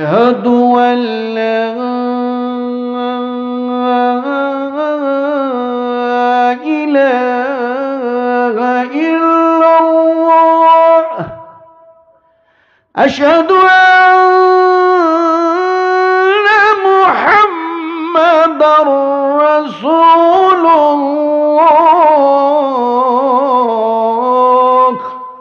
আযান হয়ে গেল, আসর ওয়াক্তে নামাজ পড়তে হবে। নবী যেন সে সময় দেখছেন সূর্য অস্তমিত হতে যাচ্ছে, অন্ধকার ছেয়ে যাবে। অন্ধকার যদি হয়ে যায় যুদ্ধ করা মুশকিল হয়ে যাবে, মোকাবেলা করা মুশকিল হয়ে যাবে। তিনি যেন বলছেন, এই সূর্য তুমি অস্তমিত হয়ে যেও না, তোমাকে আল্লাহ সূর্য বানিয়েছে, আমাকে আল্লাহ নবী যেন বানিয়েছে দ্বীনের দাওয়াতের জন্য, এ দায়িত্ব যেন দিয়েছে। সূর্যরে তুই যদি ডুবে যাস আলো শেষ হয়ে যাবে, অন্ধকার নেমে আসবে, মুসলমানেরা ক্ষতিগ্রস্ত হয়ে যাবে, আমি নবীর উম্মতেরা ক্ষতিগ্রস্ত হব। ফলে খবরদার সূর্য তুমি অস্তমিত হয়ে যেও না। এমন সময় নবী বললেন, এই আল্লাহ, এই আল্লাহ, আপনি সূর্যকেও সৃষ্টি করেছেন, আপনি আমাকেও সৃষ্টি করেছেন, আমিও আপনার গোলাম, সূর্যও যেন আপনার গোলাম। ফলে আপনি সূর্যকে অস্তমিত করিয়ে দিবেন না। সূর্যকে যদি অস্তমিত করিয়ে দেন তাহলে আমাদের যেন কাফের বেঈমানদের সঙ্গে মোকাবেলা করা অসুবিধা হয়ে যাবে। এমন সময় আল্লাহ সুবহানাহু ওয়া তাআলা সূর্যের গতিটাকে কমায়া দিলেন, কমায়া দিলেন, কমায়া দিলেন। দ্রুত গতিতে সূর্য যেন চলে গিয়ে অস্তমিত হবে, কিন্তু সূর্যকে আল্লাহ পাক যেন আস্তে আস্তে আস্তে আস্তে নিয়ে যেতে থাকলেন। যুদ্ধ যেন চলতে আছে, যুদ্ধ শেষ। সংক্ষিপ্ত আলোচনা, যুদ্ধ শেষ। এবার কাফের বেঈমানেরা হার মানল, মুসলমানদের যেন জয় হয়ে গেল। এমন সময় যেন কাফের বেঈমানদের যে সমস্ত মালমাত্তা ছিল সব যেন মুসলমানরা পেয়ে গেল। সব মালগুলি এবার এক জায়গায় জমা করেছে। জিহাদটা কবুল হলো কি হলো না, সেই জামানার সিস্টেম ছিল, নিয়ম ছিল, কেমন করে জানবো আল্লাহর দরবারে জিহাদ কবুল হলো কি হলো না। তাই যেন আকাশ থেকে যেন আগুন নেমে আসতো, আকাশ থেকে আসমান থেকে যেন অগ্নি নেমে আসতো, গানিমাতের মালগুলি যেন আগুন যেন পুড়াইয়া দিত, ছায়ে পরিণত হয়ে যেত। নবীরা আর সেই জামানার মানুষেরা যেন বুঝতে পারতো আমাদের জিহাদ আল্লাহর দরবারে কবুল হয়ে গেছে। এমন সময় আগুন আসলো, কিন্তু গানিমাতের মালগুলি পুড়ালো না, আগুন আবার যেন ফিরে চলে গেল। নবী আর নবীর উম্মতেরা মনে মনে ভাবলেন তাহলে জিহাদ কবুল হয় নাই আল্লাহর দরবারে, আল্লাহ নারাজ আছেন। এমন সময় দেখা যায় আগুন ফিরে গেল, কিন্তু নবী সে সময় বললেন, ওই সর্দারেরা, ওই সর্দারেরা, ওই লিডারেরা, শোনো, তোমরা এক একটা কওমের সর্দার, ফলে তোমরা আমার হাত দিয়ে বায়েত করো। এখন সর্দারেরা নবীর হাতে হাত দিয়ে বায়েত করতে শুরু করলো। দেখা যায় এমনি করে বায়েত করে, বায়েত হয়, বায়েত নাই, বায়েত নাই। একজন সর্দারের হাত নবীর হাতের সাথে যেন সেঁটে গিয়েছে, টানছে, ছাড়ছে না, আসছে না। এমন সময় নবী বললেন, ও সর্দার, তোমার দলের মধ্যে একটা কোন লোক নিশ্চয় যেন এমনি করে গানিমাতের যেন মালের যেন খেয়ানাতি করেছে, চুরি করেছে। ফলে যেন তোমার মানুষগুলিকে, তোমার জমাতের মানুষগুলিকে, তোমার দলের মানুষগুলিকে আমি নবীর হাতে হাত দিয়ে বায়েত নিতে বলো। তারা যেন হাতে বায়েত নিতে লাগলো। বায়েত নিতে নিতে হ্যান্ডসাপ করতে করতে, মুসাফা করতে করতে দেখা যায় একটা মানুষের হাত যেন নবীর হাতের হাত সাথে হাত যেন সেঁটে গিয়েছে, লেগে গিয়েছে। এমন সময় নবী বললেন, কি চুরি করেছো, কি চুরি করেছো? লোকটা বলল, সব জমা করে দিয়েছি মাল, কিছুই তো চুরি করি নাই। নবী বললেন, নিশ্চয় কিছু গোপন রেখেছো। শেষ পর্যন্ত সে বলল, সোনার একটা ছোট্ট মতো পাত্র আমি আমার কাছে রেখে দিয়েছি। নবী বললেন, ওটাও জমা করে দাও। সে যখন জমা করে দিল সোনার ছোট্ট মাত্র পাত্রটা, আবার আকাশ থেকে আগুন যেন নেমে আসলো, গানিমাতের মালগুলি যেন পুড়াইয়া ছাই করে দিয়ে চলে গেল। জিহাদ যেন আল্লাহর দরবারে কবুল হয়ে গেল। এমন সময় মুহাম্মদ রাসূলুল্লাহ সাল্লাল্লাহু আলাইহি সাল্লাম সাহাবা ইকরামদেরকে বললেন, ও সাহাবীরা, বনি ইসরাইল কওমের মধ্যে যে নবীর জামানায় এই ঘটনা ঘটেছিল, সেই যেমন নবীর জামানায় গানিমাতের মাল তাদের জন্য বৈধ ছিল না, হালাল ছিল না। আমি মুহাম্মদ রাসূলুল্লাহ সাল্লাল্লাহু আলাইহি সাল্লামের জন্য আর আমি মুহাম্মদ সাল্লাল্লাহু আলাইহি সাল্লামের উম্মতের জন্য আল্লাহ পাক গানিমাতের মাল যেন হালাল করে দিয়েছেন, বৈধ করে দিয়েছেন। ও আমার সাহাবা কেরামেরা শোনো, যে নবীর জামানায় এই ঘটনা ঘটেছিল, জিহাদ যেন হয়েছিল, সূর্য যেন দেখা যায় তার গতি কমে গিয়েছিল, আর যেন মুসলমানরা জয়লাভ করেছিল, সেই নবীর জামানায় সেই নবীর নাম আল্লাহ পাক যেন কোরআনের মধ্যে কোট করে দিয়েছেন। ও সাহাবীরা শোনো, সেই নবীর নাম হলো হযরতে ইউসা বিন নুন আলাইহিস সালাতু সালাম।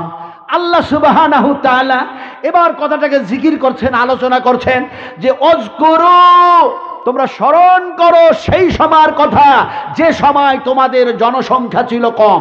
আপনারা বলুন, এখন মুসলমানের সংখ্যা কম না বেশি? এই মুসলমানের সংখ্যা কম না বেশি? বেশি। যোগী আদিত্যনাথ বলেছে ছেলে কম নাও, ছেলে বেশি নিও না, ছেলে কম নাও, ছেলে বেশি নিও না। দুইটার বেশি যদি ছেলে নাও তাহলে তাদের ভোটের লিস্টে নাম থাকবে না, আধার কার্ড দেওয়া হবে না, স্কুলে পড়ার সুযোগ পাবে না, রেশন কার্ড পাওয়া হবে না। ছেলেগুলো হবে কি? তারা হবে জারজ সন্তান, অবৈধ সন্তান। আর হবেটা কি? তারা হবে যাযাবর, লাইনে দাঁড় করিয়ে দিয়ে তারাকে শুট করে দেওয়া হবে। জোরে বলুন আস্তাগফিরুল্লাহ। বিশ্বনবী কি বললেন? যোগী আদিত্যনাথ যা বলেছে, সে পাওয়ারে আছে তাই বলে সে কথা হাবিজাবি বলতেছে। রাসূলুল্লাহ বলেছেন, যে বংশে যে মেয়ে বেশি বেশি সন্তান দেয় সেই মেয়েটাকে তোমরা বিয়ে করো। আর যখন ওই মেয়ের বেশি সন্তান দিবে, আমি রাসূলুল্লাহর উম্মতের সংখ্যা সবচেয়ে বেশি হবে কিয়ামতের মাঠে। আমি নবী সে সময় খুশি করব, সে সময় যেন আমি আনন্দিত হব। জোরে বলুন সুবহানাল্লাহ। আমার মায়েরা, আমার বোনেরা, বুখারী শরীফের হাদিস, রাসূল আকরাম সাল্লাল্লাহু আলাইহি ওয়াসাল্লাম বললেন, যখন কোনো মায়ের পেট থেকে সন্তান দুনিয়ায় আসে, দুনিয়ায় আসার সময় দেখা যায় এমনি করে একটা বেটি ছেলে হচ্ছে, বেটি ছেলের পেট থেকে যেন বেটি ছেলে আসছে, বেটা ছেলেও আসছে, কিন্তু একটা মহিলা আসলো, একটা শিশু যেন কচি আসলো, একটি যেন মেয়ে যেন হয়েছে, বেটা ছেলে হয় নাই, বেটি ছেলে হয়েছে। এই বেটি ছেলেটা যখন হচ্ছে সেই সময় দেখা যায় ওই ফেরেশতা যেন তার মাথায় যেন হাত বুলাচ্ছে, যেন পরগুলো বুলাচ্ছে, ফিরাচ্ছে। ফেরেশতা হাত বুলাইয়া বুলাইয়া, হাত ফিরাইয়া ফিরাইয়া ওই হওয়ার সময় তার হাতটা যেন মাথায় রেখে বলে, হে আল্লাহ, এই শিশু, এই কচি, এই মেয়েটার যে লালন পালন করবে, এই বাড়ির মানুষেরা এর যার দেখভাল করবে, এমনি করে যেন লেখাপড়া করাবে, একে সুন্দর শিক্ষায় শিক্ষিত করবে, একে আদর্শবান করবে। আল্লাহ তুমি তাদের গুনাহ খাতা মাফ করো, এই বাড়িতে বরকত দিয়ে দাও, এই বাড়িতে তোমার রহমত বর্ষণ করো। বুখারী শরীফের হাদিস। এই হাদিসটার ওপরে আমাদের আমল করা দরকার। যোগী আদিত্যনাথের কথার প্রতি আমাদের মোটেও আমল করা যাবে না। যাবে? যাবে না। কথাটা বলতেছিলাম কি, আল্লাহ সুবহানাহু ওয়া তাআলা বলেন, ওয়াজকুরু ইজআলতুম কালিলুম মুস্তাজআফুনা ফিল আরদি তাখাফুনা ইয়াতাখাত্তাফাকুমুন নাস। ওয়াজকুরু, স্মরণ করো, ইজআনতুম, তোমরা ছিলে, কালিলুম, আল্লাহ পাক বলছেন তোমরা ছিলে কালিলুম, সংখ্যায় কম। এবার হলোটা কি? শুধু সংখ্যায় কম না, মুস্তাজআফুনা, আর তোমরা ছিলে দুর্বল, অর্থহীন, তোমরা ছিলে গরীব, তোমাদের ঘর ছিল না, বাড়ি ছিল না, তোমাদের থাকার জায়গা ছিল না, তোমরা বিতাড়িত হয়েছো, আর তোমরা দেখা যায় ঘর দুয়ার সব ছেড়েছো। যখন হযরতে নবী মুহাম্মদুর রাসূলুল্লাহ সাল্লাল্লাহু আলাইহি ওয়াসাল্লাম সাহাবায়ে কিরামদেরকে সঙ্গে করে নিয়ে মক্কা ছেড়ে মদিনায় হিজরত করছেন, তখনকার কথা আল্লাহ স্মরণ করাচ্ছেন। জোরে বলুন সুবহানাল্লাহ। রাত্রি অনেক বেশি হচ্ছে, আপনারা বিরক্ত হচ্ছেন নাকি ভাই? এই বিরক্ত হচ্ছেন নাকি? আজকাল হয়তো মজমুনটা আনকমপ্লিট থেকে যাবে, দুইজন একজন করে উঠছেন, তার মানে ব্যাপারটা হচ্ছে বলে রাত 12টা বাজতে যাচ্ছে, আর থাকবো না। মা বোনদের ইমান সবচেয়ে বেশি মজবুত মনে হচ্ছে। দেখুন, একটা মহিলাও উঠছে না। মেয়েরা সারাটা দিনমান কি কষ্ট করে বিড়ির পাতা কাটে, হ্যাঁ, কাটে না কাটে না, ওরা বিড়ি মাদামাদি করে না করে না। আমার মায়েরা, আমার বোনেরা, এরা খুব সবুরদার।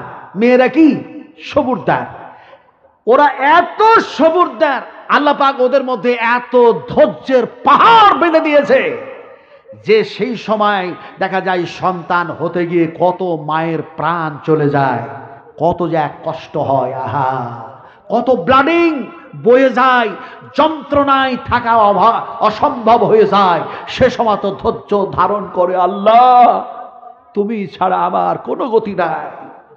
সেই মা বোনদের ধৈর্য আছে। আমার মা বোনেরা বসে আছেন, আর আপনারা কোরআন আলোচনা হচ্ছে, আর আপনারা এক দুই করে উঠে চলে যাবেন, এটা কেমন কথা? আমি মুসাফির মানুষ। আমার ড্রাইভার অবশ্য মিস কল দিতে শুরু করেছে, হুজুর আগামীকালকে বহুদূরের প্রোগ্রাম, ফলে আপনি এত লম্বা ওয়াজ করছেন। আসলে আমার ড্রাইভারটা একটু অন্যরকম তো, যার জন্য হুজুর হুজুর করে কত পর্যন্ত। যেহেতু আমি কলকাতায় বেশিরভাগ থাকি, কলকাতার এমন কোনো রুট নাই, এমন কোনো রোড নাই যে রাস্তায় আল্লাহ পাক আমার গাড়িটা চালাই নাই, আমাকে নিয়ে যায় নাই। তো কথাটা বলতেছিলাম, রাত্রি খুবই যেন বেশি হয়ে যাচ্ছে, আগামীকালকে জাগতে হবে। আমি মুসাফির মানুষ, ওয়াজ আনকমপ্লিট, অসম্পূর্ণ বক্তব্য রাখতে গিয়ে আপনাদেরকে একটা কথা বলি। বুখারী শরীফ থেকে আমি একটা হাদিস, একটা দোয়া দিব আপনাকে। আমি মুসাফির হালাতে একটা দোয়া দিব। রাসূলুল্লাহ বলেছেন যে মুসাফিরের দোয়া কবুল হয়, মাতা পিতার দোয়া কবুল হয়, মাজলুমের দোয়া কবুল হয়, যে দোয়াটা এই মঞ্চে স্টেজে এখনো পর্যন্ত হয় নাই। যদি যে কবরস্থান উপলক্ষে, যে কবরস্থান, যে গোরস্থান, যে কবর সম্পর্কে কোরআনের মধ্যে আলোচনা হয়েছে, আলহাকুমুত তাকাসুর হাত্তা যুরতুমুল মাকাবির কাল্লা সাউফা তা'লামুন। আমি অত লম্বা তার তর্জমা না করে বলি, মানুষের একটা প্রথম মঞ্জিল যখন আলামে বারজাক, কবর, এই কবরস্থানের দেখা যায় মাটি ফেলার প্রয়োজন আছে। আমার কোনো সোনার টুকরা যদি বলেন যে আমি এক গাড়ি, এক ট্রাক্টর মাটি ফেলবো, এক ট্রাক্টর মাটি আমি দেব, তাহলে তার জন্য আমি মুসাফির হালাতে আল্লাহর দরবারে দোয়া করব। আল্লাহর দরবারে সেই দোয়াটা করব নবী যে দোয়াটা দিয়েছিলেন। নবী যে দোয়া দিয়েছিলেন, দোয়াটা বুখারী শরীফের মধ্যে এসেছে, সেই দোয়াটা তাকে আমি দেব। কোন মা বলবেন, কোন ভাই বলবেন যে ঠিক আছে এক গাড়ি মাটি ফেলাতে যে টাকাটা লাগে সেটা আমি দিব, কিংবা এক গাড়ি মাটি আমি ফেলাবো, নামটা লিখে দেন, আর ইনশাল্লাহ আপনি ফেলা দেবেন, আমি দোয়াটা দেবো ইনশাল্লাহ। কে বলবেন? একজন বলুন, বলুন, একজন মারতে মুজাহিদ। আপনি নিয়ত করলেন, এ আল্লাহ আপনাকে দেখি নাই, নবীকেও দেখি নাই, তাইফের মাটিতে রক্ত দিতে দেখি নাই, দন্দন মোবারক শহীদ হয়েছে তাও দেখি নাই, এমনি করে রাসূল আকরাম সাল্লাল্লাহু আলাইহি ওয়াসাল্লাম চোখের পানি ঝরিয়েছেন, কেঁদেছেন, ইয়া উম্মতি ইয়া উম্মতি, তাও যেন দেখি নাই। নবীর হাতের পানি পান করে যাতে জান্নাতে যেতে পারি, ওই নিয়ত করে আল্লাহ আমি এক গাড়ি মাটি দিচ্ছি। কে বলবেন? বলুন, কে বলবেন? ইনশাআল্লাহ তার জন্য আমি দোয়া দেবো। বলুন, আপনি দিবেন? আলহামদুলিল্লাহ, একজন মারতে মুজাহিদ হাত উঠিয়েছেন। লিখুন, লিখেছেন? লিখছেন, আলহামদুলিল্লাহ।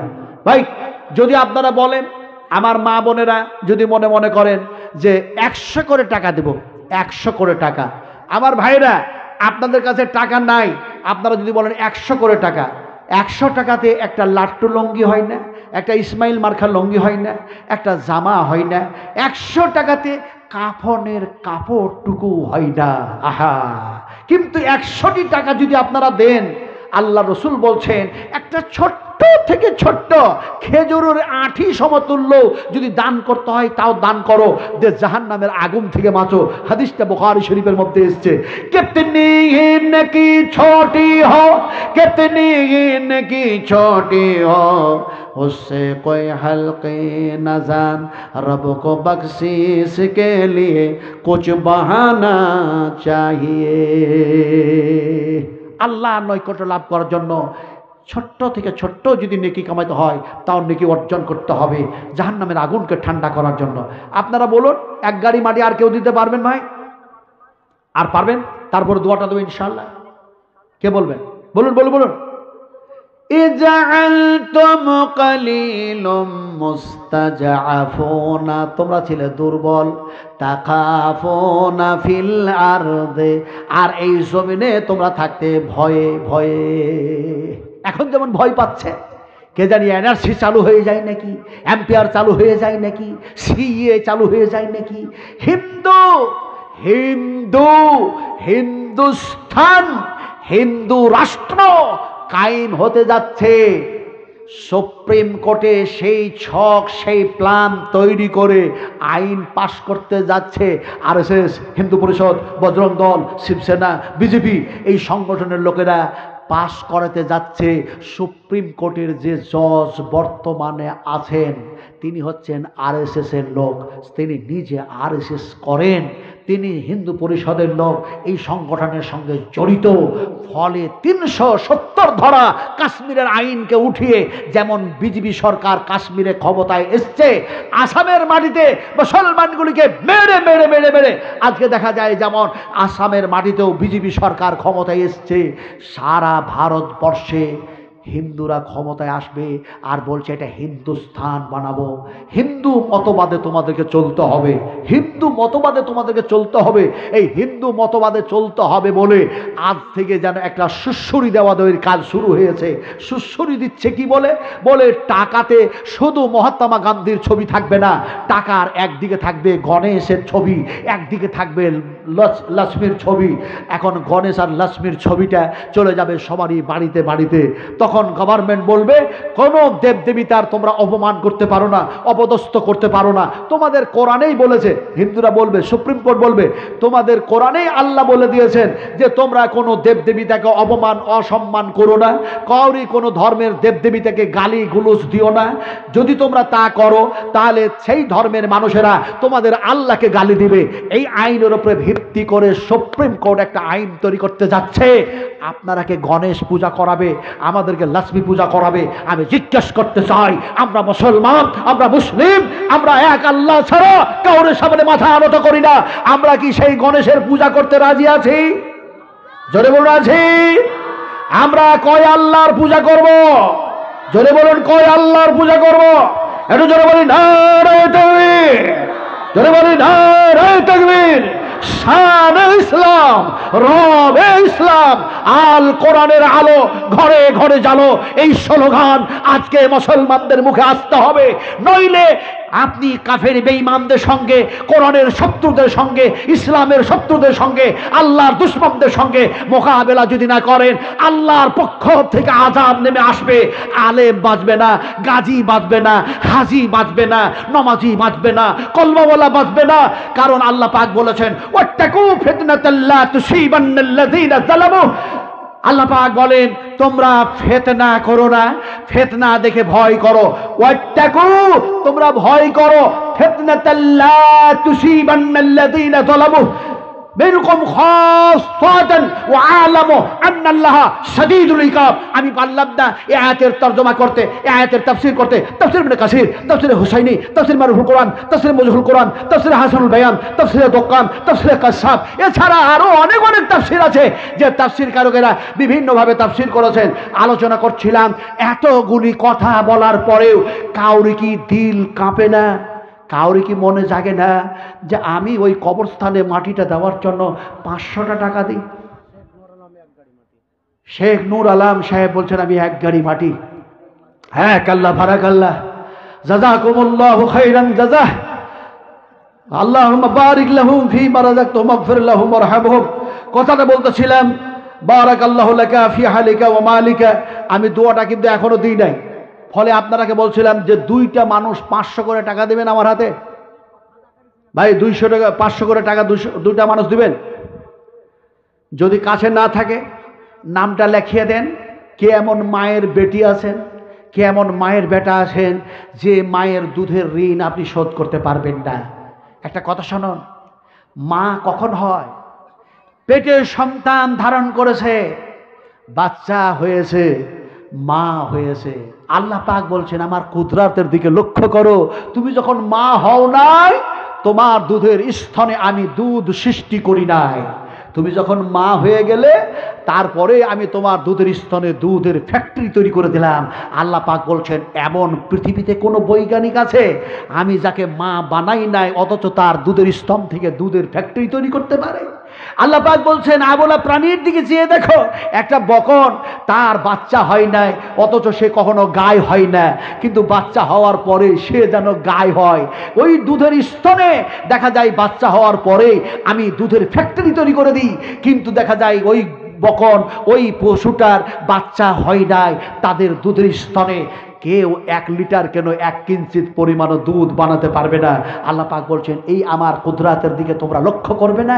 তারপরে কি আমি আল্লাহকে স্মরণ করে জাহান্নামের ভয়ে ভীত হয়ে জান্নাতের আশায় তোমরা কি নেকি সঞ্চয় করবে না? কে বলবে যে আমি যেন মায়ের দুধ পান করেছি, আল্লাহ তুমি সেই ফ্যাক্টরি বানায় দিয়েছিলে, সেই মায়ের জন্য আমি 500 টাকা দিচ্ছি? একজন বলতে পারবেন না? একজন মানুষ, কোনো মা, কোনো বোন, কোনো ভাই, কোনো বাবাজি যদি বলতেন, আমি প্রাণ ভরে দোয়া দিতাম, যেহেতু রাত্রি 12টা অতিক্রম করতে যাচ্ছে ঘড়ির কাঁটা, আমার ভাইরা, আমার মায়েরা, কথা বলছিলাম, কে বলবেন? কে বলবেন বলুন ইনশাআল্লাহ? কি আশ্চর্য মানুষ! 500 করে টাকা চেয়েছি, বেশি কিছু চাই নাই। ওই আসছেন আমার ভাই, আলহামদুলিল্লাহ, আলহামদুলিল্লাহ, জাযাকুমুল্লাহ, হায়াকাল্লাহ, বারাকাল্লাহ। আল্লাহ তুমি হায়াতকে বাড়ায় দাও, আল্লাহ তুমি মালে বরকত দিয়ে দাও, আল্লাহুম্মা আমিন, আল্লাহুম্মা আমিন। এবার দুয়াটা দিই, আপনারা এরপরে দান করবেন, এর জন্য কমিটি আছে, ইত্যাদি আছে। আমি দোয়াটা দিই এরকম ভাবে, বুখারী শরীফের দোয়া, বুখারী শরীফের দোয়াটা এসছে, হাদিসটাও এসছে। হাদিসটা কেমন এলো? আল্লাহ নবী মুহাম্মদুর রাসূলুল্লাহ সাল্লাল্লাহু আলাইহি ওয়াসাল্লাম তিনি যেন সাহাবা একরাম দেখে বললেন, ও সাহাবীরা, এমন কোন আল্লাহ পাক নবী পাঠান নাই, এই যে ওখান থেকে টাকাটা নিয়ে আসুন তো, ওই দেখুন, এমন সময় যেন নবী বললেন, এমন একটা নবী আল্লাহ পাঠান নাই যে নবীকে আল্লাহ ছাগল চড়া করান নাই, যে নবীকে আল্লাহ বকরি চড়া করান নাই। সাহাবীদের মধ্যে একজন সাহাবী বলছেন, ইয়া রাসূলুল্লাহ, হে আপনি কি ছাগল চড়িয়েছেন? আপনি কি বকরি চড়িয়েছেন? নবী বললেন, আমিও কিছুদিন ছাগল চড়িয়েছি, আমিও কিছুদিন ছাগল চড়িয়েছি। আল্লাহ রাসূল এই কথা বলার পরে তিনি বললেন, আমি মুহাম্মদ সাল্লাল্লাহু আলাইহি ওয়াসাল্লাম ছাগলের পায়া রান্না খেতে পছন্দ করি। ছাগলের পায়া বুঝি তো নাকি? পায়া, ট্যাং, ঠ্যাং, কথা বুঝেন কিনা? এখন দেখা যায় নবী বললেন, আমি ছাগলের পায়া রান্না করা পছন্দ করি। এমন সময় নবীর যখন এই কথা শুনলেন, একজন মহিলা হারে দেখা যায় ছাগলের পায়া রান্না করে নবীর সামনে পেশ করে দিলেন, ইয়া রাসূলুল্লাহ, এটা হলো হাদিয়া, আপনি নেন। সুবহানাল্লাহ।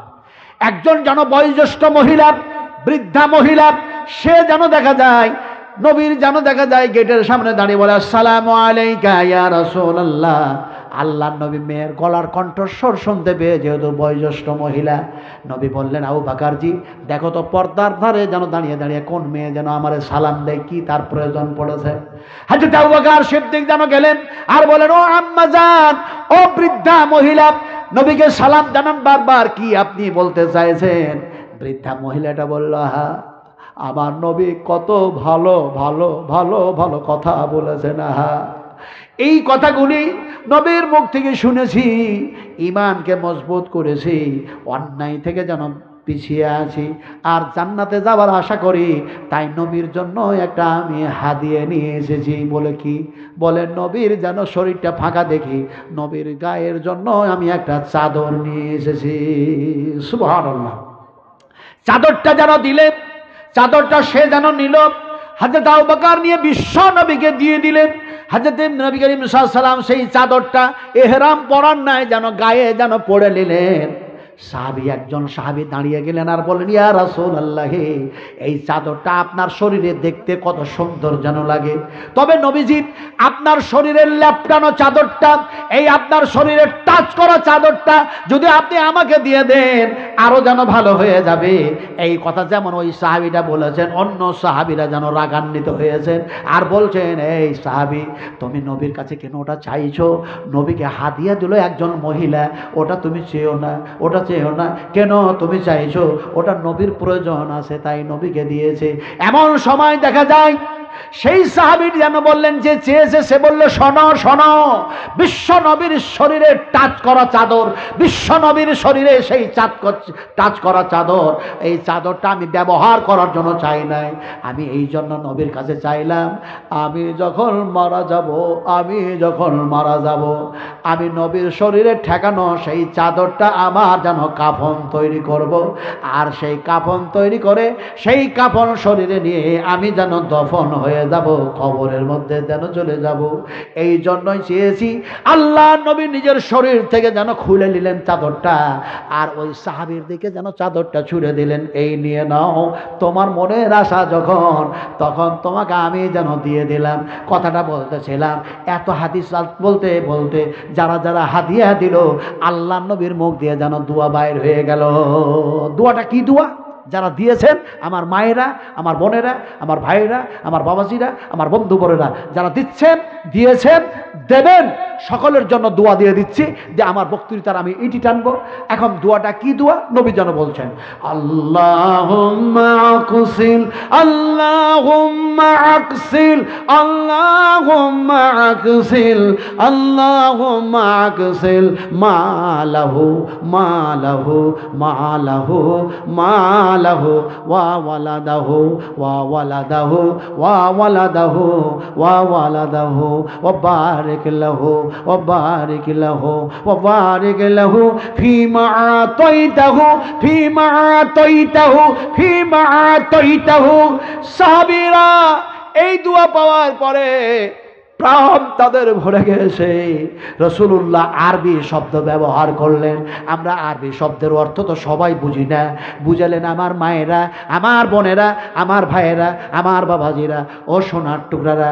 রাসূল যেন বললেন, আল্লাহুম্মা আকসিল মালাহু, আল্লাহ তুমি এটাকে আরো মাল দাও, মালে মালাদার করে মালদার করে দাও, মালে মালদার করে দাও, মালদার বানায়া দাও, মাল দাও, দৌলত দাও, ধন দাও, এমনি করে বেশি বেশি করে দিয়ে দাও।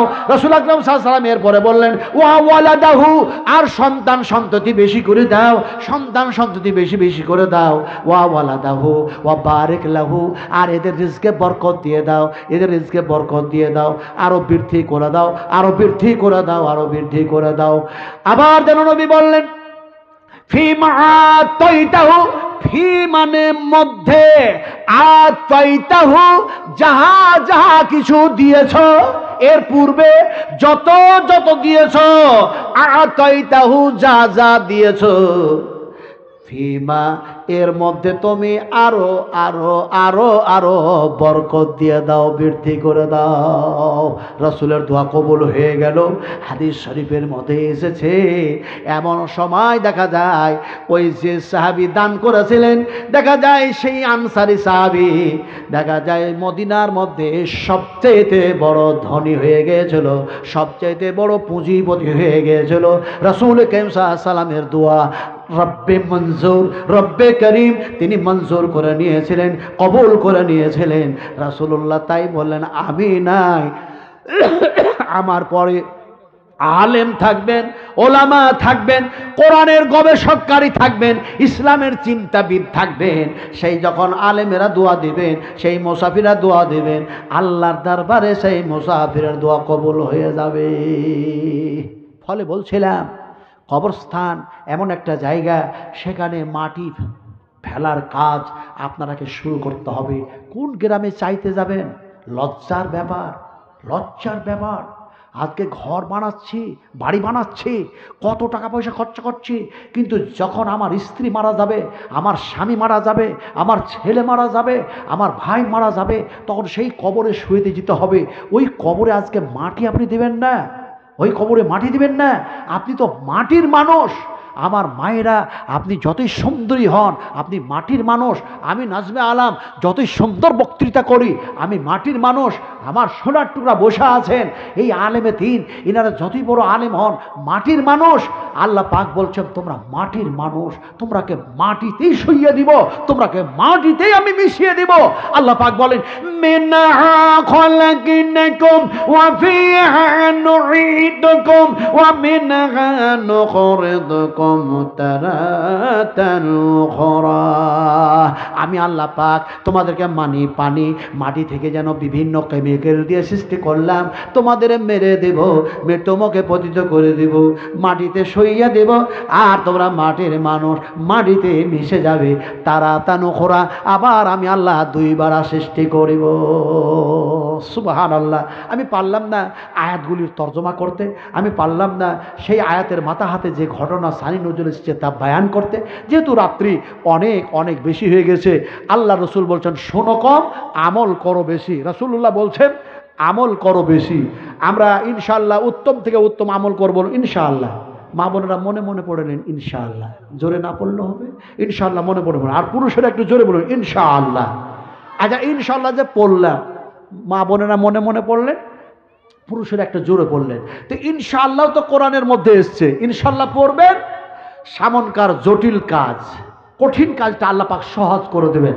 হাদিস শরীফের মধ্যে এসছে, আপনি ইনশাআল্লাহ পড়লেন, কোরআন তেলাওয়াত সমতুল্য নেকি হয়ে গেল। বলে কেমন করে? মানে ইনশাআল্লাহ শব্দটাও কোরআনের মধ্যে এসছে, যেমন এমনি করে এসছে। কিভাবে আসলো? ইনশাআল্লাহু মিনাস সাবিরিন ফালাম্মা আসলামা ওয়া তাল্লাহু লিল জাবিন ওয়া নাদাইনাহু আইয়া ইব্রাহিম। আমি হযরত ইসমাইল আর ইব্রাহিমের সেই যেন কুরবানির কথা, সেই যেন ইতিহাস আলোচনা করতে চাইছি না। ইনশাআল্লাহ এই কথা যে কোরআনের মধ্যে এসছে, রাসূলুল্লাহ বলেছেন কোরআন তেলাওয়াত করে তেলাওয়াতকারী যা নেকি পায়, কোরআন শ্রবণকারীও কোরআন তেলাওয়াতকারী সমতুল্য নেকি পেয়ে থাকে, আল্লাহ তাকে নেকি দিয়ে থাকে। এই কথাটা বলার পরে ছোট্ট করে হাদিসটা বলে শেষ করবো, দাঁড়ান কেউ উঠবেন না, 1 মিনিট বসে যান। রাসূল আকরাম সাল্লাল্লাহু আলাইহি সাল্লামের কাছে একজন দেহাতি মানুষ আসলেন, এসে বললেন, ইয়া রাসূলুল্লাহ, এত ওয়াজ শুনতে পারবো না, এত হাদিস কোরআন শুনতে পারবো না, আপনি খুবই কম কিছু কথা আমাকে শোনান যেটা শুনবো আর আমল করতে পারবো। আল্লাহ রাসূল সে সময় বললেন, এই আল্লাহর বান্দা, এই আল্লাহর বান্দা, এই আল্লাহর বান্দা, এক আল্লাহর সঙ্গে শিরক করো না, এক আল্লাহর সঙ্গে শিরক করো না। এই আল্লাহর বান্দা, ফরজ নামাজ, ফরজ রোজা সিয়াম ছেড়ে দিও না। এই আল্লাহর বান্দা, যাকাত দেওয়া বন্ধ করো না। লোকটা সঙ্গে সঙ্গে বলছেন, ওয়াল্লাহ ওয়াল্লাহ ওয়াল্লাহি ওয়াল্লাহি ওয়াল্লাহি, আমি একই আল্লাহর কসম খেয়ে বলি ইয়া রাসূলুল্লাহ, আপনি যতটা বললেন তার কমও করব না, তার বেশিও করব না। এই বলে লোকটা চলে যাচ্ছে। সাহাবীরা যারা বসেছিলেন, রাসূল তাদেরকে ডেকে বললেন, ও সাহাবীরা, ওই দেখো লোকটা কসম খেয়ে চলে গেল, ওই চলে যাচ্ছে, লোকটাকে দেখে নাও, লোকটা জান্নাতি, লোকটা জান্নাতি। আমি মুহাম্মদ সাল্লাল্লাহু আলাইহি ওয়াসাল্লাম বলছি লোকটা জান্নাতি, তার মানে তার নিয়তটা ছিল সাফ, তার আকীদা ছিল সাফ, তার এতেমাদ ছিল সাফ। তিনি যা ওয়াদা করলেন সে ওয়াদা মোতাবেক সারা জীবনটা যেন সেই পথের পথিক হয়ে কাটিয়ে দিয়েছেন। রাসূলুল্লাহ তার কথাতে, তার ভাষাতে, তার আচার আচরণে, তার চাল চলনে, তার গুণে মুগ্ধ হয়ে রাসূল বললেন, জান্নাতি জান্নাতি জান্নাতি।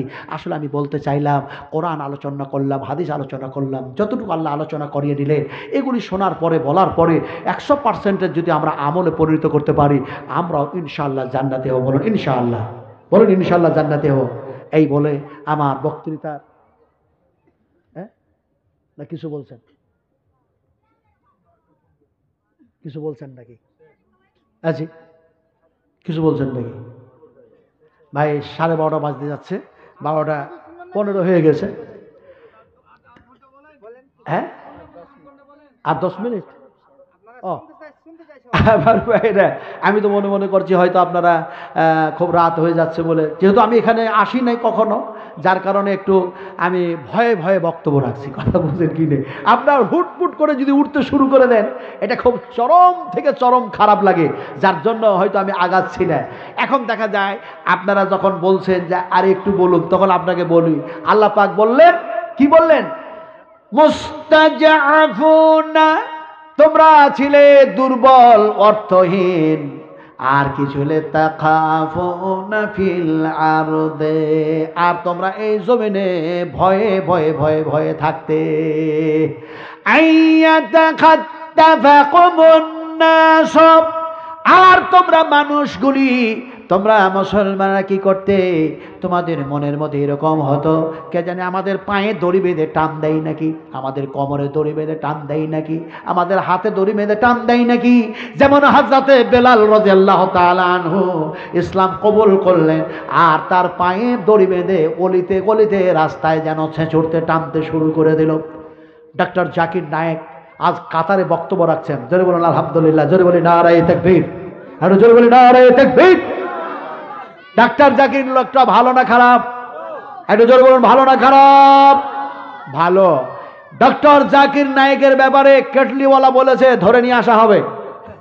কেজরিওয়ালা বলছে মানে 2022-এ এই বা 2024-এ ভোট নিবে বলে ও এখন বলছে হিন্দুদের কাছে ভোট নিবে বলে একটা কথা বলেছে কি যে ডক্টর জাকির নায়েকের কেস চলছে সুপ্রিম কোর্টে, ফলে তাকে তাড়াতাড়ি করে ধরে আনা হবে, তোমরা ভয়টাই পেও না। আর আল্লাহ বলছে ডক্টর জাকির নায়েক আমার কাজ করে, ওমান আহসানু কাওলাম মিম্মান দা ইলাল্লাহ ওমান আহসানু কাওলাম মিম্মান দা ইলাল্লাহ ওমান আহসানু কাওলাম মিম্মান দা ইলাল্লাহ। যারা আল্লাহর দিকে ডাকে, মসজিদের দিকে ডাকে, নবীর দিকে ডাকে, কোরআনের দিকে ডাকে, যারা ভালো কথা বলে, এদের চেয়ে ভালো মানুষ আর জমিনে কেউ হয় না। আল্লাহ পাক বলছেন ফলে ডক্টর জাকির নায়েক সেই কাজ করছেন বলে আজকে এদের জ্বালা শুরু হয়েছে, যন্ত্রণা শুরু হয়েছে। সারা ভারতবর্ষের মিডিয়াদের মাথা খারাপ। কেন মাথা খারাপ হলো? কাতারে বিশ্বকাপ ফুটবল খেলা চলছে আর তিনি প্লেয়ারদের সামনে দ্বীনের তাওহীদের কাজ করছেন, দাওয়াত দিচ্ছেন। ব্রাজিলের একটা পুরো ফ্যামিলি ইসলাম কবুল করে নিয়েছেন, আলহামদুলিল্লাহ। পুরো ফ্যামিলি ইসলাম কবুল করে নিয়েছেন, ব্রাজিলের একটা পুরো ফ্যামিলি। সেই ফ্যামিলিটার সংখ্যা হচ্ছে 10 জন, আলহামদুলিল্লাহ। আর আলহামদুলিল্লাহ। কেউ দেখা যায় খেলা খেলে বিশ্বকাপ দেশে নিয়ে যাবে, আর ডক্টর জাকির নায়েক দ্বীনের দাওয়াত দিয়ে ইসলাম কবুল করায়া তিনি জান্নাতের প্রাইজ পেয়ে ডান হাতে আমল নিয়ে জান্নাতে চলে যাবে। জোরে সুবহানাল্লাহ। সেই মানুষটাকে ধরার চেষ্টা করছে ডক্টর জাকির নায়েকের সিকিউরিটি গার্ড। তারপরে দেখা যায় তিনার যে গাড়ি, আপনার সেই গাড়ির দাম কত, যাতে করে মানুষটা নিরাপত্তায় থাকে। আল্লাহ হেফাজতের মালিক, আল্লাহ হেফাজত করবেন। এখন ডক্টর জাকির নায়েকের সাইডে দেখা যায় এমনি করে 1 জন নয়, 2 জন নয়, 5 জন নয়, এমনি করে দেখা যায় 10 থেকে 12 জন সিকিউরিটি গার্ড। তারপরে যে গাড়িটাতে চাপছেন গুলি মারলে কোনো মতেই গুলি যাবে না, তাকে লাগবে না, এমন একটা গাড়ি, কয়েক কোটি টাকা দামের গাড়িতে তাকে সাবা করাচ্ছে। এমনি করে যারা বিতাড়িত করলো ভারতের মাটি থেকে, আল্লাহ পাক তাকে সেই জায়গার সিটিজেন বানিয়ে দিলেন, সেই জায়গার নাগরিক বানিয়ে দিলেন। আলহামদুলিল্লাহ পড়বেন না? একটু জোরে বলুন আলহামদুলিল্লাহ, আরো জোরে বলুন আলহামদুলিল্লাহ। তাকাফুনা ফিল আরদে মুস্তাজাফুনা ফিল আরদে তাখাফুনা আইয়াতাখাত্তাফাকুমুন নাস। তোমরা ভয় পাচ্ছিলে যে আমাদেরকে ধরে নাকি, বন্দি করে নাকি। আল্লাহ পাক বলছেন ফাআওয়াকুম, তোমাদের প্রতি আমি দয়া করে তোমাদের সংখ্যাটাকে বাড়াইয়া দিলাম, মুসলমানের সংখ্যা বাড়াইয়া দিলাম। আর কি করলাম? ওয়াইয়াদাকুম, আর তোমাদেরকে ক্ষমতা দিলাম, শক্তি দিলাম, তোমাদেরকে এত শক্তি এত ক্ষমতা দিলাম, তোমাদের সাথে মোকাবেলা করবে এরকম তাদের আর ক্ষমতা নাই। আর কি করলাম? ওয়ান্নাসরিহি বিনাসরিহি, আর আমি আল্লাহ পাক তোমাদের সাহায্য করলাম, মদদ করলাম। ওয়ারাযাকাকুম মিনাত তাইয়্যিবাতি লাআল্লাকুম তাশকুরুন, আর আমি আল্লাহ তোমাদেরকে রিজিক দিলাম, মিনাত তাইয়্যিবাতি, পবিত্র খাবার দিলাম, লাআল্লাকুম তাশকুরুন, এরপরও কি তোমরা নাশুকরি করবে? এরপরও কি আমার তোমরা নাফরমানি করবে? আল্লাহ পাক এই কথা আয়াতগুলি দিয়ে, কথাগুলি দিয়ে বুঝাতে চাইলেন, আমি আপনাদেরকে তর্জমা করে শোনায়া দিলাম। কিন্তু এর মাথা হাতে বিশাল লম্বা লম্বা ঘটনা এসছে, যা আলোচনা আমি এবছরে করতে পারলাম না। আল্লাহ যদি হায়াতে জীবিত রাখেন আর আমার ভাগ্যে যদি রুজি রেখে রাখেন, আবারও আল্লাহ নিয়ে আসবেন, মূল্যবান আলোচনা আপনারা শুনতে পারবেন। হ্যাঁ, কিছু বলছিলেন? জি, কিসমত ভাই 500 টাকা, রেন্টু শেখ 500 টাকা, কে রাসকল শেখ 500 টাকা, আয়েশা 200 টাকা, কে কে আর একজন দিয়েছেন 1 গাড়ি মাটি, আর একজন 1 টলি মাটি। আলহামদুলিল্লাহ, আলহামদুলিল্লাহ, জাযাকুমুল্লাহু খাইরান জাযা, বারাকাল্লাহু লাকা ফি আলিকা ওয়া মালিকা। আল্লাহুম্মা ইগফির লানা ওয়া লিল মুমিনিনা ওয়াল মুমিনাত ওয়াল মুসলিমিনা ওয়াল মুসলিমাতিল আহিয়া মিনহুম আল আমওয়াত ইন্নাকা মুজিবুদ দাওয়াতি বিরহমাতিকা ইয়া আরহামার রাহিমিন। আলোচনা করছিলাম, আল্লাহ রাব্বুল আলামিন বলছেন আমি তোমাদেরকে ক্ষমতা দিলাম, আমি তোমাদেরকে অর্থ দিলাম, আমি তোমাদেরকে রিজিক দিলাম। আল্লাহ পাক বলছেন আমার জমিনটা কি ছোট্ট? আপনারা বলুন জমিন ছোট না বড়? কত বড়, কত বড়? হারুন আর রশিদ, জুলকারনাইন, এমন সময় আল্লাহ পাক ইনারাকে এত সুন্দর ক্ষমতা দান করলেন। আহা, তেনারা তক্তার উপরে চেপে তেনারা দেখা যায় এমনি করে সফর শুরু করলেন। সফর করতে গিয়ে দেখা যায় দুনিয়ার যেই প্রান্তে গেলেন আকাশ আর আকাশ, আকাশ আর আকাশ, আকাশ যেখানে যায় সেখানে আসমান দেখা যায়। তাহলে পৃথিবীর কেদারা শেষ কোথায়? পৃথিবীর জমিনের শেষ প্রান্ত কোথায়? সূর্য যে অস্তমিত হচ্ছে সেই জায়গাতেও যদি যে দেখা যায় সেখানে পানির মধ্যে চলে যাচ্ছে, না পর্বতের ভিতরে চলে গেল, সেখানে তো যাওয়া সম্ভবপর হয় না। তাহলে পৃথিবী এটা কত বড়! আল্লাহ পাক বলছে, আমার বান্দা বান্দিরা শোনো, ওয়া আইয়াদাকুম বিনাসরিহি, আমি আল্লাহ পাক ক্ষমতা দিলাম, শক্তি দিলাম, সহযোগিতা করলাম, তোমাদের মদত করলাম। কি করে? জমিনটাকে আমি বিশাল করে দিলাম। সুবহানাল্লাহ। এই জমিনটাকে বিশাল প্রশস্ত করে দিলাম, আর এই জমিনে তোমাদের জন্য খাবার রাখলাম।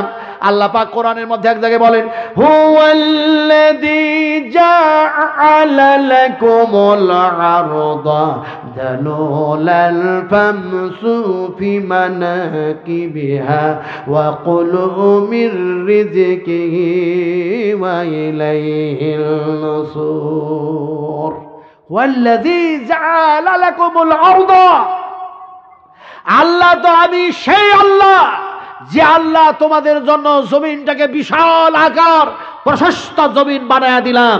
ওয়া কুলু মির রিজকিহি, তোমরা এই জমিনে চলাফেরা করতে গিয়ে খাও আমার দেওয়া রিজিক। ওয়া ইলাইহিন নুশুর, আর তোমাদেরকে আমার কাছে ফিরে আসতে হবে। মালদা জেলার মানুষ সঠিক জবাব দেন, আমরা ফিরে যাব কার কাছে? কথা জোরে বলুন, কার কাছে ফিরে যেতে হবে? সবাই যদি জবাব যদি না দেন, তাহলে যদি কোরআনের কেউ উল্টা চলে, উল্টা বুঝেন না? বুঝেন না কি উল্টা? না না, উল্টা বলতে কেমন? উদাহরণ দিয়ে বুঝায়। একটা 22 চাক্কার গাড়ি অথবা দেখা যায় এমনি করে 12 চাক্কার একটা ট্রাক। এখন সেই ট্রাকটাকে আপনি উল্টায়া দেন, বডিটাকে ওপর দিকে করে, এই বডিটাকে নিচু দিকে করে দেন, আর চাকাগুলোকে উঁচু দিকে করে দেন। পৃথিবীর সব ড্রাইভারগুলিকে একত্রিত করে জমা করুন, আর ড্রাইভারগুলোকে বলুন, গাড়ির বডিটা তো নিচে আছে আর চাকাগুলো সব ওপর দিকে আছে, উল্টায়া দেওয়া হয়েছে, এবার গাড়িটা চালাও। ক কিলোমিটার চলবে গাড়িটা? হ্যাঁ, চলবে না, একটুকুনো চলবে না। আল্লাহ পাক বলছেন, যারা আমার কোরআনের উল্টা চলবা, যারা আমার নবীর উল্টা চলবা, যারা ইসলামের বিরুদ্ধে কাজ করবা, আমি আল্লাহ সেই সমস্ত বদ মানুষগুলিকে, বদ আমাল মানুষগুলিকে কিয়ামতের মাঠে যেন উল্টাইয়া দিব, দিয়ে চালাইয়া দেব। সুবহানাল্লাহ। আল্লাহ পাক বলছেন, মানুষগুলিকে উল্টাইয়া দেওয়া হবে, সেই যেন নাফরমান বান্দা বান্দিকে, গুনাহগার বান্দা বান্দিকে, পাপাচার বান্দা বান্দিকে, পাপিষ্টি বান্দা বান্দিদেরকে উল্টায়া দেওয়া হবে। তার মানে পা দুটা ওপর দিয়ে করে দেওয়া হবে, আর এই ঠোঁটের ভারে যেন তাকে জমিনে দাঁড় করিয়ে দেওয়া হবে। দুই ঠোঁটের ভারে জমিনে দাঁড়িয়ে যাবে মানুষটা। এখন দাঁড়িয়ে যাওয়ার পর কি হবে? এই মুখ যে আছে, এই মুখমণ্ডলটার যেন দেখা যায় এমনি করে যেন হাঁটতে শুরু করবে, চলতে শুরু করবে। রাসূলুল্লাহ বয়ান করছেন, এমন সময় যেন হযরতে আয়েশা সিদ্দিকা রাদিয়াল্লাহু তাআলা আনহা বলেন, ইয়া রাসূলুল্লাহ, সারা জীবন জমিনে মানুষ যত আয়ু পেল তা পায়ের উপরে ভর দিয়ে হাঁটলো, কিয়ামতের মাঠে আল্লাহ উল্টায়া দিবে, বদ আমাল মানুষগুলিকে উল্টায়া দিয়ে মুখের ভারে, ঠোঁটের ভারে হাঁটায়া নেবেন। নবী বললেন, হ্যাঁ হ্যাঁ, আল্লাহ যেন তারাকে উল্টায়া দিয়ে তারাকে যেন মুখের ভারে যেন হাঁটায়া নেবেন।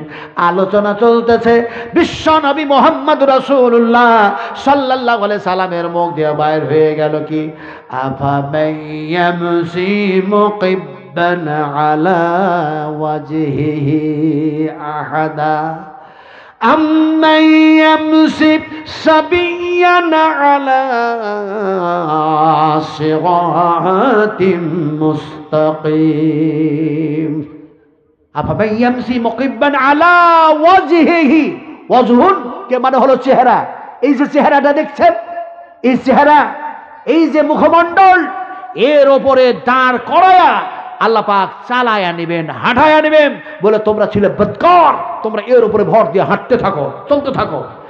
أَمَّنْ يَمْشِي سَوِيًّا عَلَى صِرَاطٍ مُسْتَقِيمٍ। আর যারা এই দুনিয়ায় ভালো কাজ করলো, নেক কাজ করলো, সৎ কাজ করলো, নবীর পক্ষে চললো, কোরআনের পক্ষে চললো। কোরআনের পক্ষে যারা চলে তারা কি? কোরআনের পক্ষে যারা চলে তারা হলো ইমানদার। আর কোরআনের পক্ষে যারা চলে না, কোরআনের প্রতি ঈমান রাখে না, এরা কি? হ্যাঁ, এই ছোট ছোট বাচ্চাগুলো বলছে বেঈমান। আমি কিন্তু বেঈমান বলবো না, আমি কি বলবো? বেঈমান, ঈমান, বেঈমান। এখন কোরআন যারা মানে তারা হচ্ছে মুমিন, তারা মুসলমান, তারা ঈমানদার। আর যারা কোরআনকে মানে না ওরা কি? ওরা হচ্ছে বেঈমান। ওই ছেলেদের ভাষা দিয়ে বলছি বেঈমান। এখন বেঈমান ভাষাটা আমি কেমন করে বুঝাবো? আপনাদেরকে এমনি করে বুঝাই। দেখা যায় কুরবানির সময় এসেছে, কুরবানির মৌসুম এসছে। তো কুরবানির মৌসুমে কেউ উট বিক্রি করতে গেছে, কেউ দুম্বা, কেউ ছাগল, কেউ খাসি, কেউ গরু, গাই, এগুলো বিক্রি করার জন্য গেছে। তো একটা লোক খাসি বিক্রি করতে গেছে। এখন লোকটাকে বলছে ভাই খাসির দাম কত? বলে 25,000 টাকা। খাসিটা বিক্রি হলো না, ঘর নিয়ে আসলো। দ্বিতীয় হাটে গেছে, আবার বলেছে 25,000, বিক্রি হয় নাই, ঘর নিয়ে এসছে। আবার তৃতীয় হাটে গেছে, আবার বিক্রি হয় নাই, বাড়ি ফিরিয়ে নিয়ে এসছে। তো ওই লোকটার একটা পাড়ার মানুষ, প্রতিবেশী বলছে হায় হে, তুই খাসিটাকে লোকটাগুলাকে দেখাতে নিয়ে যাচ্ছিস না বিক্রি করতে নিয়ে যাচ্ছিস? তো লোকটা বলছে ওয়াজিব দাম বলছি রে ভাই, বিক্রি করার জন্য নিয়ে যাচ্ছি, কিন্তু বিক্রি হচ্ছে না তো। বলে দাম কত বলেছিস? বলে খাসির দাম 25,000 টাকা বলেছি। তো প্রতিবেশী লোকটা ওকে বলছে, খাসির মালিকটাকে, তুই 3 হাট যখন বিক্রি করতে পারলি না, 3 হাটে, তো তোর খাসিটা এই শেষ হাটে আমি বিক্রি করে দেবো। বলে কত টাকায়? বলে 1 লক্ষ টাকায় তোর খাসি বিক্রি করবো, 1 লক্ষ টাকায়। এই খাসিটা 1 লক্ষ টাকায় বিক্রি করে দিব। শর্ত হচ্ছে 50% যে টাকা তোর আর 50% টাকা আমার। খাসি বিক্রি হওয়ার গল্প শোনাচ্ছি, বুঝতে পারছেন না? পারেন না? কি খাসি? কি খাসি? না না, কুরবানির খাসি না, ওই যে বিজিবির খাসিগুলো বিক্রি হচ্ছে কোটি কোটি টাকা দিয়ে, নেতা কিনা কিনি হচ্ছে না। এই কথা বুঝছেন না? বুঝছেন এবার? ওই খাসি বিক্রি হচ্ছে না? হচ্ছে না? আমি যে কোনটা কথা বলবো মুঝে मंजूर नहीं है, मुझे मंजूर नहीं है कि मैं तेरे शिकायत करूं, बात ही से बात निकल आती है तो मैं क्या करूं। কুলের কথা খুলে বলার ইচ্ছা করে না, একটি কথা বলতে গিয়ে আর একটি কথা মনে পড়ে যাচ্ছে, রিমোট নেই, জিভা কন্ট্রোল করতে পারছি না। এখন দেখা যায় সে বলছে 50% টাকা তোমার, 50% টাকা আমার। মঞ্জুর? খাসির মালিক বলে মঞ্জুর, চলো খাসি বিক্রি করতে চলো। খাসি বিক্রি করতে গেছে, লোক দেখছে শেষ হাট, আর পাবো কি পাবো না, কুরবানি চলে আসছে, এই খাসিটা কিনতে হবে। বলে খাসির দাম কত? তো ওই পার্টনারটা, ওই প্রতিবেশী লোকটা বলছে খাসির দাম হচ্ছে 1 লক্ষ টাকা, তার 5 পয়সা কম হবে না। তো সব লোকেরা বলছে 3 হাট থেকে 25,000 করে বিক্রি হয় না, ঘুরিয়ে নিয়ে যাচ্ছে খাসি। আর আজকে ওই খাসিটাই বলছে 1 লক্ষ টাকা দাম। কেমন করে তা হয়? এই আলোচনা করতে করতে করতে হঠাৎ দেখা যায় রাস্তার ধারে একটা ধনাঢ্য পুঁজিপতি মানুষ 4 চাকা গাড়ি নিয়ে দেখা যায় দাঁড়ালো, আর গাড়ি থেকে নামলো। ওর ড্রাইভারটা ওর কর্মচারীটাকে বললো তুই আয় আমার সঙ্গে। দুজনে আসলো। বলে ওখানে এত ভিড় কিসের? দেখা যায় একটা ভালো খাসির দাম দর চলছে। ওখানে আসলো, আসার পরে সে বলল ভাই এই খাসি কি বিক্রি করার জন্য এনেছো? বলে হ্যাঁ। বলে খাসির দাম কত? তখন এ বলল খাসির দাম 1 লক্ষ টাকা। সব হাটের লোক বলছে খবরদার নেবেন না, খবরদার নেবেন না, খবরদার কিনবেন না, খবরদার কিনবেন না। বলে কেন? বলে এই খাসি 3 হাট থেকে বলছে 25,000 বিক্রি এমনি হয় না, এ আবার ফুটঙ্গি করে বলছে যে 1 লক্ষ টাকা দাম। তো পুঁজিপতি মানুষটা বলছে তোমরা এত হট্টগোল চই চিৎকার করো না, আমি খাসির মালিককে জিজ্ঞেস করি এই ভাই খাসির দাম কত? বলছে 1 লক্ষ টাকার কমে খাসি হবে না। বলে কেন? এই খাসির দাম 1 লক্ষ টাকা কেন রেখেছ? বলে এই খাসির খাসলাত, এই খাসির গুণাগুণ, এই খাসির গুণাবলী হচ্ছে সম্পূর্ণ ভিন্ন। বলে কেমন ভিন্ন? বলে এই খাসির ওপরে চাপবে যে সে মক্কা শরীফ আর মদিনা শরীফ দেখতে পাবে। বলে সর্বনাশ, মক্কা আর মদিনা দেখতে পাওয়া যাবে? এমন সবাই। ওই পুঁজিপতি মানুষটা বলছে আরে হজ করতে গেলে তো কত টাকা খরচা করে হজ করতে যেতে হয়, তারপরে কাবা পাওয়া যায় দেখতে। আর এ বলছে খাসির ওপরে চাপলেই মক্কা শরীফ আর মদিনা শরীফ দেখতে পাওয়া যাবে। সর্বনাশ। তো বলছে আমি বিশ্বাস করব কেমন করে, এত টাকা দিয়ে খাসি কিনবো তো বিশ্বাসটা করব কেমন করে। এমন সময় খাসির মালিক বলছে আপনি খাসির উপরে চেপে দেখুন। তো ও পুঁজিপতি মানুষটা কি চাপবে, এখন ওর কর্মচারীটা ড্রাইভারটা বলছে তুই আগে চেপে দেখতো মক্কা আর মদিনা দেখতে পাওয়া যাচ্ছে কিনা। এখন কর্মচারীটা খাসির উপরে চেপেছে, চাপার পরে দেখছে, মনে মনে বলছে হায় রে আল্লাহ, মক্কাও দেখা যায় না, মদিনাও দেখা যায় না। কিন্তু লোক যে বলছে, খাসির মালিক বলছে খাসির ওপরে চাপলে মক্কা মদিনা দেখা যাবে, ওরা হচ্ছে লোক সংখ্যা বেশি আর আমি একা। আমি যদি বলি দেখতে পাওয়া যায় না, তা আমার যদি মালিক আমাকে ড্রাইভারি কাজ থেকে বাদ দিয়ে দেয় তাহলে আমার সংসার চলবে কেমন করে। তো ড্রাইভারটা অত খেয়াল টিয়াল না করে খাসির ওপরে চেপে বলছে সুবহান আল্লাহ, কি সুন্দর মক্কা শরীফ, কি সুন্দর মক্কা, কি সুন্দর কাবা, কি সুন্দর যেন মদিনা। এই করতে লেগেছে, আর লাগার পরে তারপরে সে নামলো। তখন খাসির মালিকেরা বলছে কর্মচারীর কথাই বিশ্বাস করেন না, আপনি নিজের টাকায় কুরবানি কিনবেন, আপনি নিজে খাসির উপরে চেপে দেখুন। তো পুঁজিপতি মানুষটা, ধনার্থ ব্যক্তিটা খাসির উপরে চেপেছে, চাপার পরে সে মনে মনে ভাবছে আর বলছে মদিনাও দেখা যায় না, মক্কাও দেখা যায় না। কর্মচারীটা বলল হ্যাঁ দেখা যাচ্ছে, কিন্তু আমি যদি এখন বলি যে দেখা যায় না, তো সমস্ত হাটের লোকেরা বলবে তুই পুঁজিপতি হতে পারিস, তুই ধনার্থ মানুষ হতে পারিস, কিন্তু তুই বেঈমান, তুই বেঈমান, তোর ঈমান নাই, তোর ঈমান নাই। ওই কর্মচারী গরিব হতে পারে, ওর ঈমান আছে, তাই মক্কা আর মদিনা দেখতে পেয়েছে।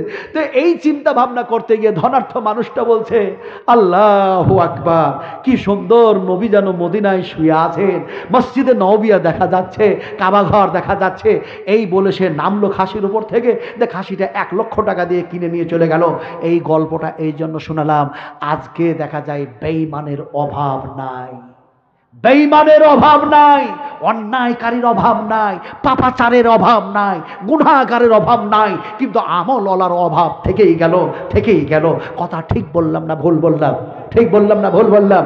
আমার ভাইরা, কথাটা হচ্ছে আজকে কোরআনের প্রতি যদি জীবন বাস্তবায়ন করি, কোরআনের উপরে কামা হাক্কাহু যদি আমি চলতে পারি, চালাতে পারি, নিশ্চয় ইহকালটাও মঙ্গল, পরকালটাও যেন মঙ্গল, ইহকালটাও যেন ভালাই হয়ে যাবে, পরকালটাও ভালাই হয়ে যাবে। ইহকালটাও আমার যেন দেখা যায় স্বার্থ হবে, পরকালটাও আমার ভালো স্বার্থ হবে। কথাটা বলতেছিলাম, আল্লাহ পাক যাতে করে আমাদেরকে কোরআনের ওপরে চলার তৌফিক দান করে দেন। ওমা তাওফিক ইল্লা বিল্লাহ। এই বলে আমার বক্তৃতার কাজ এটি টানলাম। সুবহানাকাল্লাহুম্মা ওয়া বিহামদিকা আশহাদু আল লা ইলাহা ইল্লা আনতা আস্তাগফিরুকা ওয়া আতুবু ইলাইক। আসসালামু আলাইকুম ওয়া রাহমাতুল্লাহ। জবাব দেবেন না? আবারও সালাম দিচ্ছি, আসসালামু আলাইকুম ওয়া রাহমাতুল্লাহ।